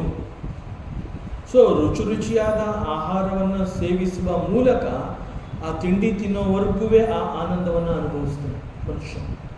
ತಿಂಡಿ ತಿಂದು ಮುಗಿದ್ಮೇಲೆ ಮತ್ತೆ ಸೀರಿಯಸ್. ಯಾಕೆ? ಆ ಟೈಮ್ ಆಗೋಯ್ತು. ತಿಂಡಿ ತಿನ್ನೋ ಟೈಮಲ್ಲಿ ಸಿಕ್ಕಿದಂತಹ ಸಂತೋಷ ಎಲ್ಲಿ ಹೋಯಿತು? ಹಾಗಾದ್ರೆ ಇಟ್ ಈಸ್ ಓವರ್. ಹಾಗಾದ್ರೆ ನೆಕ್ಸ್ಟ್ ಏನು ಮಾಡ್ತಾನೆ ಅವನು? ಮತ್ತೊಂದು ರೀತಿಯ ಸಂತೋಷವನ್ನು ಹುಡುಕ್ತಾನೆ. ಪೇಪರ್ ಓದ್ತಾನೆ, ಯಾವ ನ್ಯೂಸು ಇಂಟ್ರೆಸ್ಟ್ ಇರೋದಿಲ್ಲ. ಹೇಗೇನು ಅವನಿಗೆ ಮತ್ತೊಂದು ಸಂತೋಷ ಬೇಕೇ ಬೇಕು, ಸುಮ್ಮನೆ ಕೂತ್ಕೊಳ್ಳೋಕ್ಕಾಗೋದಿಲ್ಲ. ಹಾಗೇನು ಮಾಡ್ತಾನೆ? ನನಗೆ ಮ್ಯೂಸಿಕ್ ಕೇಳಬೇಕು ಅಂತ ಆಸೆ, ಸಂಗೀತವನ್ನು ಕೇಳ್ತಾ ನಾನು ಸ್ವಲ್ಪ ಹೊತ್ತು ಮೈ ಮರಿತೀನಿ ಅಂತ ಹೇಳಿ ಒಂದು ಒಳ್ಳೆ ಭಜನೆ ಅಥವಾ ದೇವರ ನಾಮ ಏನೋ ಒಂದು ಸಂಗೀತ ಹಾಕೋತಾನೆ. ಆ ಸಂಗೀತ ಆ್ಯಕ್ಚುಲ್ ಆಗಿ ನನಗೆ ಬೇಕು ಅಂತ ಹಾಕ್ಕೊಂಡಿಲ್ಲ. ನನಗೆ ಸಂತೋಷ ಅನ್ನುವಂಥದ್ದು ಸಂಗೀತದ ಮೂಲಕ ಈ ಕಿವಿ ಡಿಮ್ಯಾಂಡ್ ಮಾಡ್ತಾರಾಯಿತು, ಶ್ರವಣ. ಸೊ ಆ ಕಿವಿಗಳಿಗೆ ಒಂದು ಇಂಪು ಬೇಕಿರುತ್ತೆ. ಸೊ ಆ ಇಂಪಿನಲ್ಲಿ ಏನೋ ಒಂದು ರುಚಿಯನ್ನು ಕಂಡು ಹಿಡ್ಕೊಂಡಿರುತ್ತೆ ಕಿವಿ. ಸೊ ಏನು ಮಾಡುತ್ತೆ? ಆ ಸಂಗೀತವನ್ನು ಕೇಳ್ತಾ ಕೂತಿರುತ್ತೆ, ಮೈ ಮರೆತಿರುತ್ತೆ, ಕಣ್ಣು ಮುಚ್ಕೊಂಡು ಆ ಸಂಗೀತವನ್ನು ಆಲಿಸ್ತಾ ಇರುತ್ತೆ. ಒಂದು 10 ನಿಮಿಷ 15 ನಿಮಿಷ ಸಂಪೂರ್ಣವಾಗಿ ಆ ಸಂಗೀತವನ್ನು ಆಸ್ವಾದನೆ ಮಾಡಿ ಎಂಜಾಯ್ ಮಾಡಿ, ಆಮೇಲೆ ಆ ಸಂಗೀತ ನಿಂತೋಯ್ತು ತಕ್ಷಣ ಏನಾಗುತ್ತೆ? ಮತ್ತೆ ಅವನಿಗೆ ಬೋರ್ ಸ್ಟಾರ್ಟ್ ಆಗುತ್ತೆ. ಅಂದರೆ ಸಂಗೀತವನ್ನು ಕೇಳಬೇಕಾದ್ರೆ ಇದ್ದಂತಹ ಸಂತೋಷ ಎಲ್ಲಿ ಹೋಯಿತು? It is over. ಅದೇ ರೀತಿ ಸಾಫ್ಟ್ ಆಗಿರೋ ಬಟ್ಟೆಯಲ್ಲಿ ನಾನು ಶರ್ಟ್ ಹೊಲಿಸ್ಕೋಬೇಕು, ಪ್ಯಾಂಟ್ ಹೊಲಿಸ್ಕೋಬೇಕು, ಏನೋ 108 ಆಸೆ. ಯಾಕೆಂದರೆ ಸಾಫ್ಟ್ ಆಗಿದೆ, ಮುಟ್ಟಿದ ತಕ್ಷಣ ಏನೋ ಒಂಥರ ಹಿತ, ಸುಖ, ಸ್ಪರ್ಶ ಸುಖ. ಆ ಬಟ್ಟೆ ತಗೊಂಡು ಪರ್ಚೇಸ್ ಮಾಡಿ ಟೈಲರ್ ಹೊಲ್ಕೊಡೋವರೆಗೂ ಕಾಯ್ತಾ ಇರೋದು. ಹಾಕ್ಕೊಂಡು ಒಂದು ಸ್ವಲ್ಪ ಹೊತ್ತಿಗೆ ಆ ಸಂತೋಷನ ಅನುಭವಿಸಿ ಆಗೋಯ್ತು. ನೋ ಮೋರ್ ಸ್ಪರ್ಶ ಸುಖ, ಇಟ್ ಈಸ್ ಓವರ್. ಈ ರೀತಿಯಲ್ಲಿ ಪ್ರತಿ ಇಂದ್ರಿಯಗಳು ಕೂಡ ಯಾರು ನಮಗೆ ಸಂತೋಷವನ್ನು ಕೊಡ್ತೀನಿ ಅಂತ ಪ್ರಾಮಿಸ್ ಮಾಡ್ತಾರೆ, ಅದರ ಹಿಂದೆ ಮನಸ್ಸು ಹೋಗ್ತಾ ಇರುತ್ತೆ. ಸೊ ಮನಸ್ಸು ಬುದ್ಧಿಯ ಮಾತನ್ನು ಕೇಳ್ತಾ ಇಲ್ಲ. ಹೀಗೆ ವಿಷಯಾನಂದ ಅನ್ನುವಂತಹದ್ದನ್ನು it is temporary, for the time being. ರುಚಿಯಾದ ಆಹಾರ ಸೇವನೆ ಮಾಡುವವರೆಗೆ ಮಾತ್ರ ಅಲ್ಲಿ ಆನಂದ ಇರುತ್ತೆ. ಕಿವಿಗೆ ಇಂಪಾಗಿ ಆ ಸಂಗೀತ ಕೇಳಿಸೋವರೆಗೆ ಮಾತ್ರ ಸಂತೋಷ ಇರುತ್ತೆ. ಯಾವುದೋ ಒಂದು ಪರಿಮಳ ಅದು ಸಿಗೋವರೆಗೆ ಮಾತ್ರ ಮೂಗಿನ ಮೂಲಕ ಆಸ್ವಾದನೆ, ಆಘ್ರಾಣ ಅಂತ ಹೇಳ್ತೀವಿ, ಆ ಒಂದು ಸಂತೋಷವನ್ನು ಅನುಭವಿಸುವಂಥದ್ದು. ಸೊ ಈ ವಿಷಯಾನಂದ ಅನ್ನುವಂತಹದ್ದು ಈಸ್ ನಾಟ್ ಪರ್ಮನೆಂಟ್ ಆನಂದ. ಆ್ಯಂಡ್ ಜೊತೆಗೆ ಇದು totally depends on the senses, ಇಂದ್ರಿಯಗಳ ಮೇಲೆ ಅವಲಂಬಿತವಾಗಿರುತ್ತೆ. ಸಂತೋಷ ಎಲ್ಲಿರುತ್ತೆ ಅಂತಂದರೆ ಇಂದ್ರಿಯಗಳ ಮೇಲೆ ಅವಲಂಬಿತವಾಗಿರುತ್ತೆ. ಸೊ ನಮ್ಮ ಸಂತೋಷಕ್ಕಾಗಿ ನಾವೇನು ಮಾಡ್ತೀವಿ? ನಾಲಿಗೆ ಬಯಸ್ತು ಅಂತ ಹೇಳಿ ರುಚಿಯಾಗಿರೋ ಆಹಾರವನ್ನು ಕೊಡ್ತೀವಿ. ಕಿವಿಗೆ ಇಂಪಾದ ಸಂಗೀತ ಬೇಕು ಅಂತ ಹೇಳಿ ಮ್ಯೂಸಿಕ್ ಹಾಕ್ತೀವಿ. ಸಾಫ್ಟಾಗಿರೋ ಬಟ್ಟೆ ಬೇಕು ಅಥವಾ ಮೆತ್ತಗಿರೋ ಹಾಸಿಗೆ ಮೇಲೆ ಮಲ್ಕೋಬೇಕು, ಸುಖವಾದ ಅನುಭವ ಆಗಬೇಕು, ಅಲ್ಲಿವರೆಗೆ ಮಾತ್ರ ಆನಂದ. ಸೊ ಇವುಗಳ ಹಿಂದೆ ಮತ್ತೆ ಮತ್ತೆ ಹೋಗ್ತಾ ಇರಬೇಕಾಗತ್ತೆ ಆನಂದಕ್ಕಾಗಿ. ಅವತ್ತೊಂದು ದೋಸೆ ತಿಂದೆ, ಬಹಳ ಚೆನ್ನಾಗಿತ್ತು, ಸಂತೋಷವಾಗಿತ್ತು. ಸೊ ಈಗ ಮತ್ತೆ ಅಂತಹ ಸಂತೋಷ ಬೇಕು ಅಂತಂದರೆ ಎಗೇನ್ ಅದೇ ಹೋಟೆಲ್ಗೆ ಹೋಗಬೇಕು, ಅದೇ ದೋಸೆಯನ್ನು ತಿನ್ನಬೇಕು. ಹಾಗೆ ಎಗೇನ್ ಅನದರ್ 10 ಮಿನಿಟ್ಸ್ ಸಂತೋಷ, ಆಮೇಲೆ ತಿರ್ಗಾ ಹೋಯಿತು. ಮತ್ತೆ ಅಂತಹ ಸಂತೋಷ ಬೇಕು ಅಂತಂದರೆ ನಾಲಿಗೆ ಮತ್ತೆ ರುಚಿಯ ಸೆಳೆತಕ್ಕೆ ಒಳಗಾಗಿ ಮತ್ತೆ ಮನುಷ್ಯನನ್ನು ಟೆಂಪ್ಟ್ ಮಾಡುತ್ತೆ. ಬಿಡಬೇಡ, ಹೋಗು, ಇನ್ನೊಂದು ರುಚಿ ಹುಡುಕು. ಸೊ ಇಂದ್ರಿಯಗಳೇನು ಮಾಡುತ್ತವೆ? ಮನಸ್ಸನ್ನು ಸಂಪೂರ್ಣವಾಗಿ ಹೊರಪ್ರಪಂಚಕ್ಕೆ ತಳ್ಳತ್ವೆ, ಎಳ್ಕೊಳತ್ವೆ. ಇಲ್ಲಿದೆ ಬಾ ಸಂತೋಷ, ಇಲ್ಲಿದೆ ಬಾ ಸಂತೋಷ. ಸೊ ಮತ್ತೆ ಮತ್ತೆ ಇಂತಹ ಆನಂದಕ್ಕಾಗಿ ಅದು ಒಂದು ರೀತಿಯಲ್ಲಿ ಮನುಷ್ಯನನ್ನು ಅದು ಬಂಧಿಸುತ್ತೆ, ಬಂಧನದ ಅನುಭವವನ್ನು ಕೊಡುತ್ತೆ. ಬಟ್ ವೇದಾಂತದ ಉದ್ದೇಶ ಏನು ಅಂತಂದರೆ, ಇಂತಹ ಕ್ಷಣಿಕ ಸುಖಕ್ಕಾಗಿ ನೀನು ಆಸೆ ಪಡಬೇಡ. ಇದೆಲ್ಲ ಒಂದು ಕ್ಷಣಕಾಲ ಸಿಗುವಂತಹ ಸುಖ. ಇಂತಹ ಸುಖ, ಆನಂದವನ್ನು ನೀನು ಬಯಸಬೇಡ. ನಿನಗೆ ಪರ್ಮನೆಂಟ್ ಸುಖ ಸಿಗಬೇಕು, ನಿನಗೆ ಆನಂದ ಅನ್ನುವಂಥ ಸದಾ ನೀನು ಆನಂದವಾಗಿರಬೇಕು ಅಂತಂದರೆ ಹೋಗು, ಆತ್ಮನ ವಿಚಾರವನ್ನು ನೀನು ತಿಳ್ಕೊ, ಆತ್ಮನನ್ನು ನೀನು ತಿಳ್ಕೊ. ಯಾಕೆ ಅಂತಂದರೆ ಆತ್ಮ ಅಂತ ಹೇಳಿದ್ರೆ ದಟ್ ಈಸ್ ಸಂತೋಷ, ಆನಂದ. ಆತ್ಮ ಅಂತಂದರೆ ಇಟ್ ಈಸ್ ಆನಂದ ಸ್ವರೂಪ. ಆತ್ಮದ ಸ್ವಭಾವವೇ ಆನಂದ. ಅದರಿಂದ ವೇದಾಂತ ಹೇಳುತ್ತೆ ನೀನು ಆತ್ಮನನ್ನು ತಿಳ್ಕೊ. ಹೀಗೆ ಆನಂದಕ್ಕಾಗಿ ಆತ್ಮನನ್ನು ಅರ್ಥ ಮಾಡ್ಕೊಳ್ಳುವಂತಹದ್ದು ಇಟ್ ಈಸ್ ಬೆಟರ್. ಇಲ್ಲದೆ ಹೋದರೆ ಆನಂದಕ್ಕಾಗಿ ಮನಸ್ಸು ಮತ್ತೆ ಮತ್ತೆ ಇಂದ್ರಿಯಗಳಿಗೆ ಸಪೋರ್ಟ್ ಮಾಡ್ತಾ ಬರಬೇಕಾಗತ್ತೆ. ಇಂದ್ರಿಯಗಳು ಎಲ್ಲೆಲ್ಲಿ ಓಡುತ್ತವೆ ಅವುಗಳ ಹಿಂದೆ ಮನಸ್ಸು ಕೂಡ ಓಡ್ತಾ ಇರುತ್ತೆ.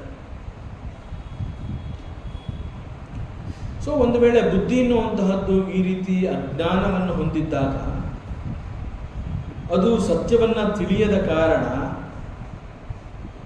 ಬುದ್ಧಿ ಎನ್ನುವಂತಹದ್ದು ಈ ಸಂದರ್ಭದಲ್ಲಿ ಮನಸ್ಸು ಇಂದ್ರಿಯಗಳು ಎಲ್ಲವೂ ಕೂಡ ಕ್ಷಣಿಕ ಸುಖ ಆದರೂ ಕೂಡ ಅವುಗಳು ಹೊರ ಪ್ರಪಂಚದಲ್ಲಿ ಸುತ್ತಾ ಇರುವಂತಹದ್ದನ್ನ ಈ ಬುದ್ಧಿ ನೋಡ್ತಾ ಇದೆ. ಆ ಬುದ್ಧಿಯಲ್ಲಿ ಜ್ಞಾನ ಇಲ್ಲ, ಅಜ್ಞಾನ ತುಂಬಿದೆ.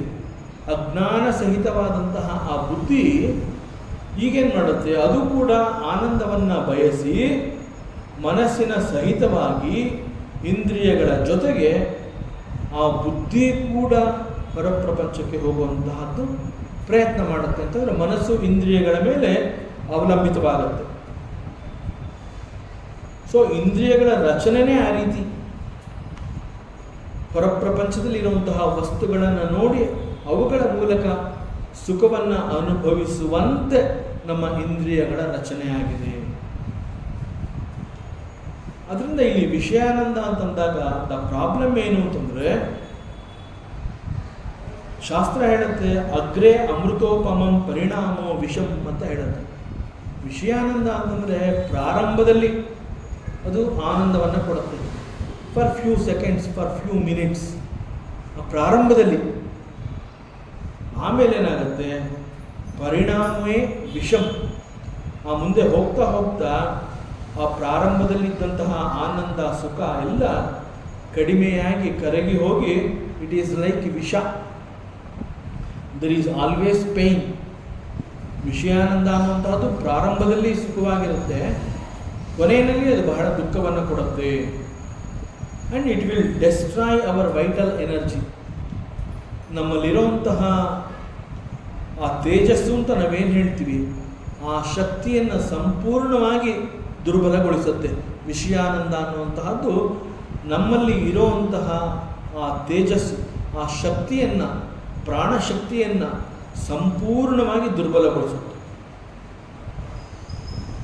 ಇನ್ಫ್ಯಾಕ್ಟ್ ಇದೇ ಉಪನಿಷತ್ನಲ್ಲಿ ಯಮಧರ್ಮರಾಜ ನಚಿಕೇತನಿಗೆ ಹೇಳಿರ್ತಾನೆ, ನೀನು 3ನೇ ವರವನ್ನು ಈ ಆತ್ಮನ ಬಗ್ಗೆ ಕೇಳ್ತಾ ಇದ್ದೀರಾ, ಇದನ್ನು ಬಿಟ್ಬಿಡು, ನಿನಗೆ ಸ್ವರ್ಗ ಸುಖವನ್ನು ಕಲ್ಪಿಸ್ತೀನಿ, ಸ್ವರ್ಗಲೋಕದಲ್ಲಿ ಇರುವಂತಹ ಅಪ್ಸರೆಯರ ಸಂಘ ನಿನಗೆ ಸಿಗುವಂತೆ ಮಾಡ್ತೀನಿ, ಅಷ್ಟೈಶ್ವರ್ಯಗಳನ್ನು ನಾನು ನಿನಗೆ ಕೊಡ್ತೀನಿ, ಭೂಮಿಯ ಬೃಹತ್ ಭಾಗಕ್ಕೆ ನೀನು ಚಕ್ರವರ್ತಿ ಆಗಬಹುದು. ಈ ರೀತಿ ಹೇಳಿದಾಗ ನಚಿಕೇತ ಹೇಳ್ತಾನೆ, ಸರ್ವೇಂದ್ರಿಯಾಣಂ ಜರಯಂತಿ ತೇಜ, ನೀನು ಕೊಡುವಂತಹ ಈ ಅಲ್ಪ ಸುಖ, ಲೌಕಿಕ ಸುಖ, ಇವು ನನ್ನ ಎಲ್ಲ ಇಂದ್ರಿಯಗಳನ್ನು ಅದು ದುರ್ಬಲಗೊಳಿಸುತ್ತೆ. ಜರಯಂತಿ ತೇಜ, ನನ್ನಲ್ಲಿರುವಂತಹ ಆ ಶಕ್ತಿಯನ್ನು ಸಂಪೂರ್ಣವಾಗಿ, ನನ್ನ ಇಂದ್ರಿಯಗಳಲ್ಲಿ ಇರುವಂತಹ ಅಷ್ಟೂ ಶಕ್ತಿಯನ್ನು ಇದು ದುರ್ಬಲಗೊಳಿಸುತ್ತೆ, ನಾಶಗೊಳಿಸುತ್ತೆ. ಅದರಿಂದ ವೇದಾಂತ ಬಹಳ ಸ್ಪಷ್ಟವಾಗಿ ಹೇಳುತ್ತೆ,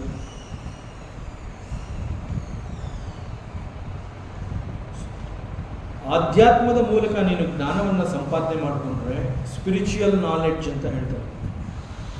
ಈ ಸ್ಪಿರಿಚುವಲ್ ನಾಲೆಡ್ಜ್ ಏನು ಅಂತಂದರೆ, ಅದು ನಮ್ಮ ಬುದ್ಧಿಗೆ ಟ್ರೈನಿಂಗ್ ಕೊಡುವಂತಹದ್ದು, ಇಂದ್ರಿಯಗಳಿಗೆ ಟ್ರೈನಿಂಗ್ ಕೊಡುವಂತಹದ್ದು, ಮನಸ್ಸಿಗೆ ಶಿಕ್ಷಣವನ್ನು ಕೊಡುವಂತಹದ್ದು. That is spiritual knowledge. ಯಾವುದೇ ಶಾಸ್ತ್ರ ಗ್ರಂಥಗಳಾಗಿರಬಹುದು, ರಾಮಾಯಣ ಮಹಾಭಾರತ ಆಗಿರಬಹುದು, ಭಗವದ್ಗೀತೆ ಆಗಿರ್ಬೋದು, ಅನೇಕ ಉಪನಿಷತ್ತುಗಳು, ಅವುಗಳೆಲ್ಲ ಯಾವ ಸಂದೇಶವನ್ನು ನಮಗೆ ಕೊಡ್ತಾ ಇದೆ ಅಂತಂದರೆ, ಅವುಗಳ ಮೂಲಕ ನಮ್ಮ ಬುದ್ಧಿಯಲ್ಲಿ ಶಕ್ತಿ ವೃದ್ಧಿಸುತ್ತೆ, ನಮ್ಮ ಇಂದ್ರಿಯಗಳಲ್ಲಿ ಶಕ್ತಿ ವೃದ್ಧಿಸುತ್ತೆ, ನಮ್ಮ ಮನಸ್ಸು it becomes very strong. It is only possible only when we gain the spiritual knowledge. ಆಧ್ಯಾತ್ಮ ಜ್ಞಾನದಿಂದ ಮಾತ್ರ ಇಂತಹ ಏಳಿಗೆಗಳು ಸಾಧ್ಯ.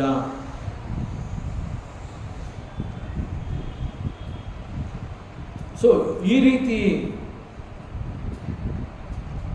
ಸ್ಪಿರಿಚುವಲ್ ನಾಲೆಡ್ಜ್, ಆಧ್ಯಾತ್ಮ ಜ್ಞಾನವನ್ನು ಆ ಮೂಲಕ, ಆಧ್ಯಾತ್ಮ ಜ್ಞಾನದ ಮೂಲಕ ಯಾರು ತಮ್ಮ ಬುದ್ಧಿಯ ಬೆಳವಣಿಗೆ ಮಾಡಿಕೊಂಡಿರ್ತಾರೆ, ಮನಸ್ಸಿನ ಬೆಳವಣಿಗೆಯನ್ನು ಮಾಡಿಕೊಂಡಿರ್ತಾರೆ. ಆ ಮೂಲಕ ಉತ್ತಮವಾದ ಶಿಕ್ಷಣವನ್ನು ಇಂದ್ರಿಯಗಳಿಗೆ ಕೊಟ್ಟಿರ್ತಾರೆ.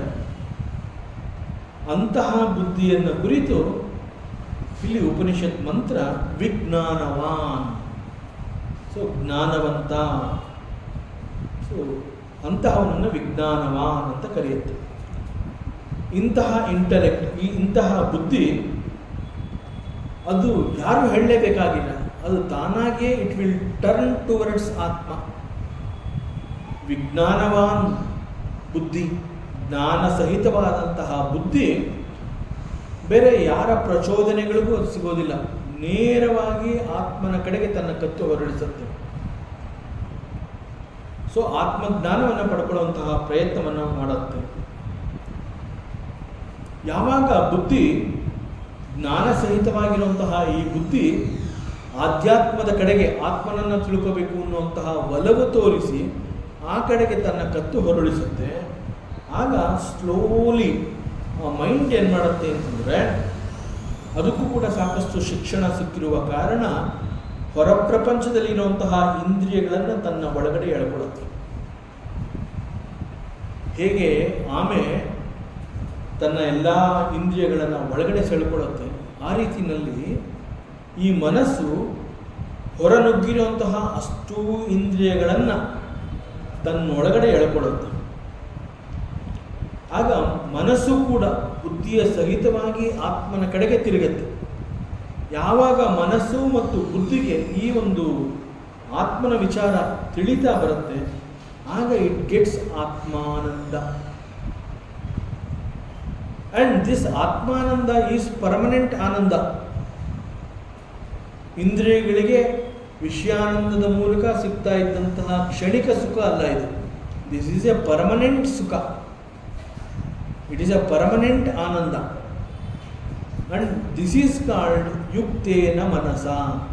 ಮನಸ್ಸು ಈಸ್ ಕೋಆಪರೇಟಿಂಗ್ ವಿತ್ ಬುದ್ಧಿ. So it becomes united with ಬುದ್ಧಿ. ಬುದ್ಧಿಯೊಂದಿಗೆ ಸಂಬಂಧವನ್ನು ಹೊಂದಿದೆ, ಬುದ್ಧಿಯೊಂದಿಗೆ ಸಂಪರ್ಕವನ್ನು ಬೆಳೆಸಿಕೊಂಡಿದೆ. ಬುದ್ಧಿ ಹೇಳ್ತಾ ಇರುವಂತಹ ಮಾತನ್ನು ಮನಸ್ಸು ಕೇಳುತ್ತೆ, ಮನಸ್ಸು ಕೊಡುವಂತಹ ಸಲಹೆಗಳನ್ನು ಬುದ್ಧಿ ಕೂಡ ಸ್ವೀಕರಿಸುತ್ತೆ. So there is an understanding between ಮನಸ್ಸು ಮತ್ತು ಬುದ್ಧಿ. ಬುದ್ಧಿ ಹೇಳುವಂತಹದ್ದನ್ನು ಮನಸ್ಸು ಕೇಳುತ್ತೆ, ಮನಸ್ಸು ಹೇಳ್ತಾ ಇರುವಂತಹದ್ದನ್ನು ಕೂಡ ಬುದ್ಧಿ ಕೇಳುತ್ತೆ. ಆಗ ಇವೆರಡು ಒಟ್ಟಿಗೆ ಸೇರಿ ಯಾವುದು ಸರಿ, ಯಾವುದು ತಪ್ಪು, ಯಾವುದು ನನಗೆ ಬೇಕು, ಯಾವುದು ನನಗೆ ಬೇಡ, ಇಂತಹ ನಿರ್ಧಾರಗಳನ್ನು ತಗೊಳ್ಳುತ್ತಲ್ಲ, ದಟ್ ಈಸ್ ಕಾಲ್ಡ್ ವಿವೇಕ. ಸೊ ಇಲ್ಲಿ mind and intellect that becomes one. ಯಾವಾಗ ಮನಸ್ಸು ಮತ್ತು ಬುದ್ಧಿ ಅನ್ನುವಂತಹದ್ದು ವಿತ್ ಕ್ಲೋಸ್ ಅಂಡರ್ಸ್ಟ್ಯಾಂಡಿಂಗ್, ಮನಸ್ಸು ಹೇಳುವಂತಹದ್ದನ್ನು ಬುದ್ಧಿ ಕೇಳೋದು, ಬುದ್ಧಿ ಕೊಡುವಂತಹ ಸಲಹೆಗಳನ್ನು ಮನಸ್ಸು ಸ್ವೀಕರಿಸುವಂತಹದ್ದು, ಜೊತೆಯಲ್ಲಿ ಇಂದ್ರಿಯಗಳಿಗೆ ಶಿಕ್ಷಣವನ್ನು ಕೂಡ ಕೊಡ್ತಾ ಬರುತ್ತೆ. ಆಗ mind and intellect that becomes one. ಆಗ ಪರಿಣಾಮ ಏನು ಅಂತಂದರೆ, ತಸ್ಯ ಇಂದ್ರಿಯಾಣಿ ವಶ್ಯಾನಿ. ತಸ್ಯ ಅಂತಂದರೆ ಅಂತಹ ಬುದ್ಧಿಯನ್ನು ಹೊಂದಿರುವಂತಹ ವಿಜ್ಞಾನವಂತ, ಜ್ಞಾನವಂತ, ಬುದ್ಧಿವಂತ ಮನುಷ್ಯ, ಅವನ ವಶಕ್ಕೆ ಈ ಇಂದ್ರಿಯಗಳು ಸಿಕ್ಕಿರುತ್ತೆ ಅಂತಂದರೆ he has got a discipline. ಶಿಸ್ತುಬದ್ಧ ಜೀವನವನ್ನು ನಡೆಸ್ತಾ ಇದ್ದಾನೆ ಅವನು, ಈ ಅರ್ಥವನ್ನು ಕೊಡುತ್ತೆ. ಇದರ ಅರ್ಥ ಏನು ಅಂತಂದರೆ, there is a progress in spirituality. ಆಧ್ಯಾತ್ಮದಲ್ಲಿ ಅವನ ಬೆಳವಣಿಗೆ ಆಗ್ತಾ ಇದೆ, ತನ್ನ ಬೆಳವಣಿಗೆಯನ್ನು ಅವನು ಕಂಡುಕೋತಾ ಇದ್ದಾನೆ. ಸೊ ಇಲ್ಲಿ ಉಪನಿಷತ್ನ ಈ ಎರಡೂ ಮಂತ್ರಗಳು, 5ನೇ ಮಂತ್ರ ಮತ್ತು 6ನೇ ಮಂತ್ರ, ಈ ಎರಡೂ ಮಂತ್ರಗಳು ಕೂಡ ರಥದ ಬಗ್ಗೆ ಏನನ್ನೂ ಹೇಳ್ತಾ ಇಲ್ಲ. ಈ 5 ಮತ್ತು 6ನೆಯ ಮಂತ್ರಕ್ಕೆ ಮುಂಚೆ ಮನುಷ್ಯನ ಶರೀರವನ್ನು ರಥ ಅಂತ ಕರೆದಿತ್ತು, ಬುದ್ಧಿಯನ್ನು ಸಾರಥಿ ಅಂತ ಕರೆದಿತ್ತು, ಪಂಚೇಂದ್ರಿಯಗಳನ್ನು ಹಾಗೂ ಪಂಚ ಕರ್ಮೇಂದ್ರಿಯಗಳನ್ನು ಸೇರಿಸಿ ಒಟ್ಟಿಗೆ 10 ಇಂದ್ರಿಯಗಳನ್ನು ಕುದುರೆಗಳು ಅಂತ ಕರೆದಿತ್ತು, ಮನಸ್ಸನ್ನು ಲಗಾಮು ಅಂತ ಕರೆದಿತ್ತು, ಮತ್ತು ಆ ರಥದಲ್ಲಿ ಪ್ರಯಾಣ ಮಾಡುವಂತಹವನು ಜೀವಾತ್ಮ.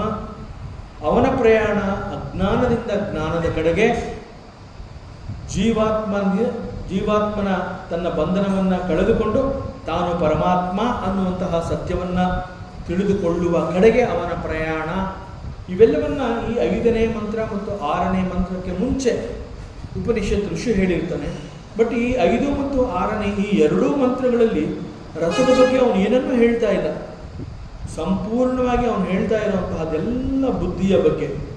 ಯಾಕೆ ಅಂತಂದರೆ ಸಾರಥಿ ಈಸ್ ಇಂಪಾರ್ಟೆಂಟ್. ನಾವು ಮಹಾಭಾರತದ ಯುದ್ಧವನ್ನು ನಮ್ಮ ಕಲ್ಪನೆಗೆ ತಂದುಕೊಂಡ್ರೆ ಕೃಷ್ಣ ಯುದ್ಧವನ್ನೇ ಮಾಡಲಿಲ್ಲ, ಬಟ್ ಯುದ್ಧವನ್ನು ಗೆಲ್ಲಿಸಿದ. ಬಿಕಾಸ್ ಹಿ ವಾಸ್ ದ ಸಾರಥಿ. ಸೊ ಅದರಿಂದ ಇಲ್ಲಿ ಈ 5 ಮತ್ತು 6ನೇ ಮಂತ್ರ ಸಂಪೂರ್ಣವಾಗಿ ರಥದ ಬಗ್ಗೆ ಏನು ಹೇಳಿದೆ, ಕೇವಲ ಆ ಬುದ್ಧಿಯ ಬಗ್ಗೆ ಮಾತನಾಡ್ತಾ ಇದೆ. ಅಂದರೆ ಯಾವ ರೀತಿಯ ಬುದ್ಧಿ ಇರಬೇಕು, ಜ್ಞಾನಸಹಿತವಾದ ಬುದ್ಧಿಯ ವಶಕ್ಕೆ ಮನಸ್ಸು ಮತ್ತು ಇಂದ್ರಿಯಗಳು ಕೂಡ ಸಿಕ್ಕಿರುತ್ತೆ. ಆದರೆ ಬುದ್ಧಿಯಲ್ಲಿ ಅಜ್ಞಾನ ಅನ್ನುವಂತಹದ್ದು ತುಂಬಿದ್ರೆ ವಿಷಯಾನಂದದ ಕಾರಣದಿಂದ ಮನಸ್ಸು ಇಂದ್ರಿಯಗಳ ಮೇಲೆ ಅವಲಂಬಿತವಾಗಿ ಕೇವಲ ಕ್ಷಣಿಕ ಸುಖವನ್ನು ಅನುಭವಿಸ್ತಾ ಮತ್ತೆ ಮತ್ತೆ ಹೊರ ಪ್ರಪಂಚದಲ್ಲಿ ಸಂತೋಷವನ್ನು ಹುಡುಕ್ತಾ ಓಡ್ತಾ ಇರುತ್ತೆ. ಸೊ ಅದರಿಂದ ಇಲ್ಲಿ ಬುದ್ಧಿ ಈಸ್ ವೆರಿ ಇಂಪಾರ್ಟೆಂಟ್ ಅನ್ನುವಂತಹದ್ದನ್ನು ಈ 2 ಮಂತ್ರಗಳಲ್ಲಿ ಉಪನಿಷತ್ ಋಷಿ ಹೇಳ್ತಾ ಇದ್ದಾನೆ. ಸೊ ಪುರುಷಾರ್ಥ ಸಾಧನೆಗೆ, ಜನ್ಮದ ಸಾರ್ಥಕತೆಗೆ, ಬದುಕಿನ ಸಾರ್ಥಕತೆಗೆ ಬುದ್ಧಿ ಈಸ್ ವೆರಿ ವೆರಿ ಇಂಪಾರ್ಟೆಂಟ್. ಯಾವ ರೀತಿಯ ಬುದ್ಧಿ ಅಂತಂದರೆ ಜ್ಞಾನ ಸಹಿತವಾದಂತಹ ಬುದ್ಧಿ. ಅದನ್ನು ಈ 2 ಮಂತ್ರಗಳಲ್ಲಿ ಹೇಳಿ ಮತ್ತೆ ಈಗ ಮುಂದುವರಿಸ್ತಾ ಇದ್ದಾನೆ. ಯಸ್ತ್ವ ವಿಜ್ಞಾನವಾನ್ ಭವತಿ ಅಮನಸ್ಕಃ ಸದಾ ಅಶುಚಿಃ ನ ಸ ತತ್ಪದ ಮಾಪ್ನೋತಿ ಸಂಸಾರಂ ಚಾದಿಗಚ್ಚತಿ. ಯಸ್ತು ವಿಜ್ಞಾನವಾನ್ ಭವತಿ ಸಮನಸ್ಕಃ ಸದಾ ಶುಚಿಃ ಸತು ತತ್ಪದ ಮಾಪ್ನೋತಿ ಯಸ್ಮತ್ ಭೂಯೋ ನ ಜಾಯತೆ. ಇಲ್ಲೂ ಕೂಡ 2 ಮಂತ್ರಗಳನ್ನು ಒಟ್ಟಿಗೆ ಅಭ್ಯಾಸ ಮಾಡುವಂತಹ ಕ್ರಮ ಇದು. ಎಗೇನ್ ಇಲ್ಲೂ ಕೂಡ ಎ ಕಂಪ್ಯಾರಿಷನ್. ಹಿಂದಿನ 2 ಮಂತ್ರಗಳಲ್ಲಿ ಅಜ್ಞಾನವಾನ್ ಮತ್ತು ಜ್ಞಾನವಾನ್, ಜ್ಞಾನವಂತ ಅಜ್ಞಾನವಂತನ ಬಗ್ಗೆ ಒಂದು ಕಂಪ್ಯಾರಿಷನ್ ಇತ್ತು. ಹೀಗೆ ಇಲ್ಲೂ ಕೂಡ ಅದೇ ರೀತಿಯ ಕಂಪ್ಯಾರಿಷನ್ ಬಿಟ್ವೀನ್ ವಿಜ್ಞಾನವಾನ್ ಅಂಡ್ ಅವಿಜ್ಞಾನವಾನ್.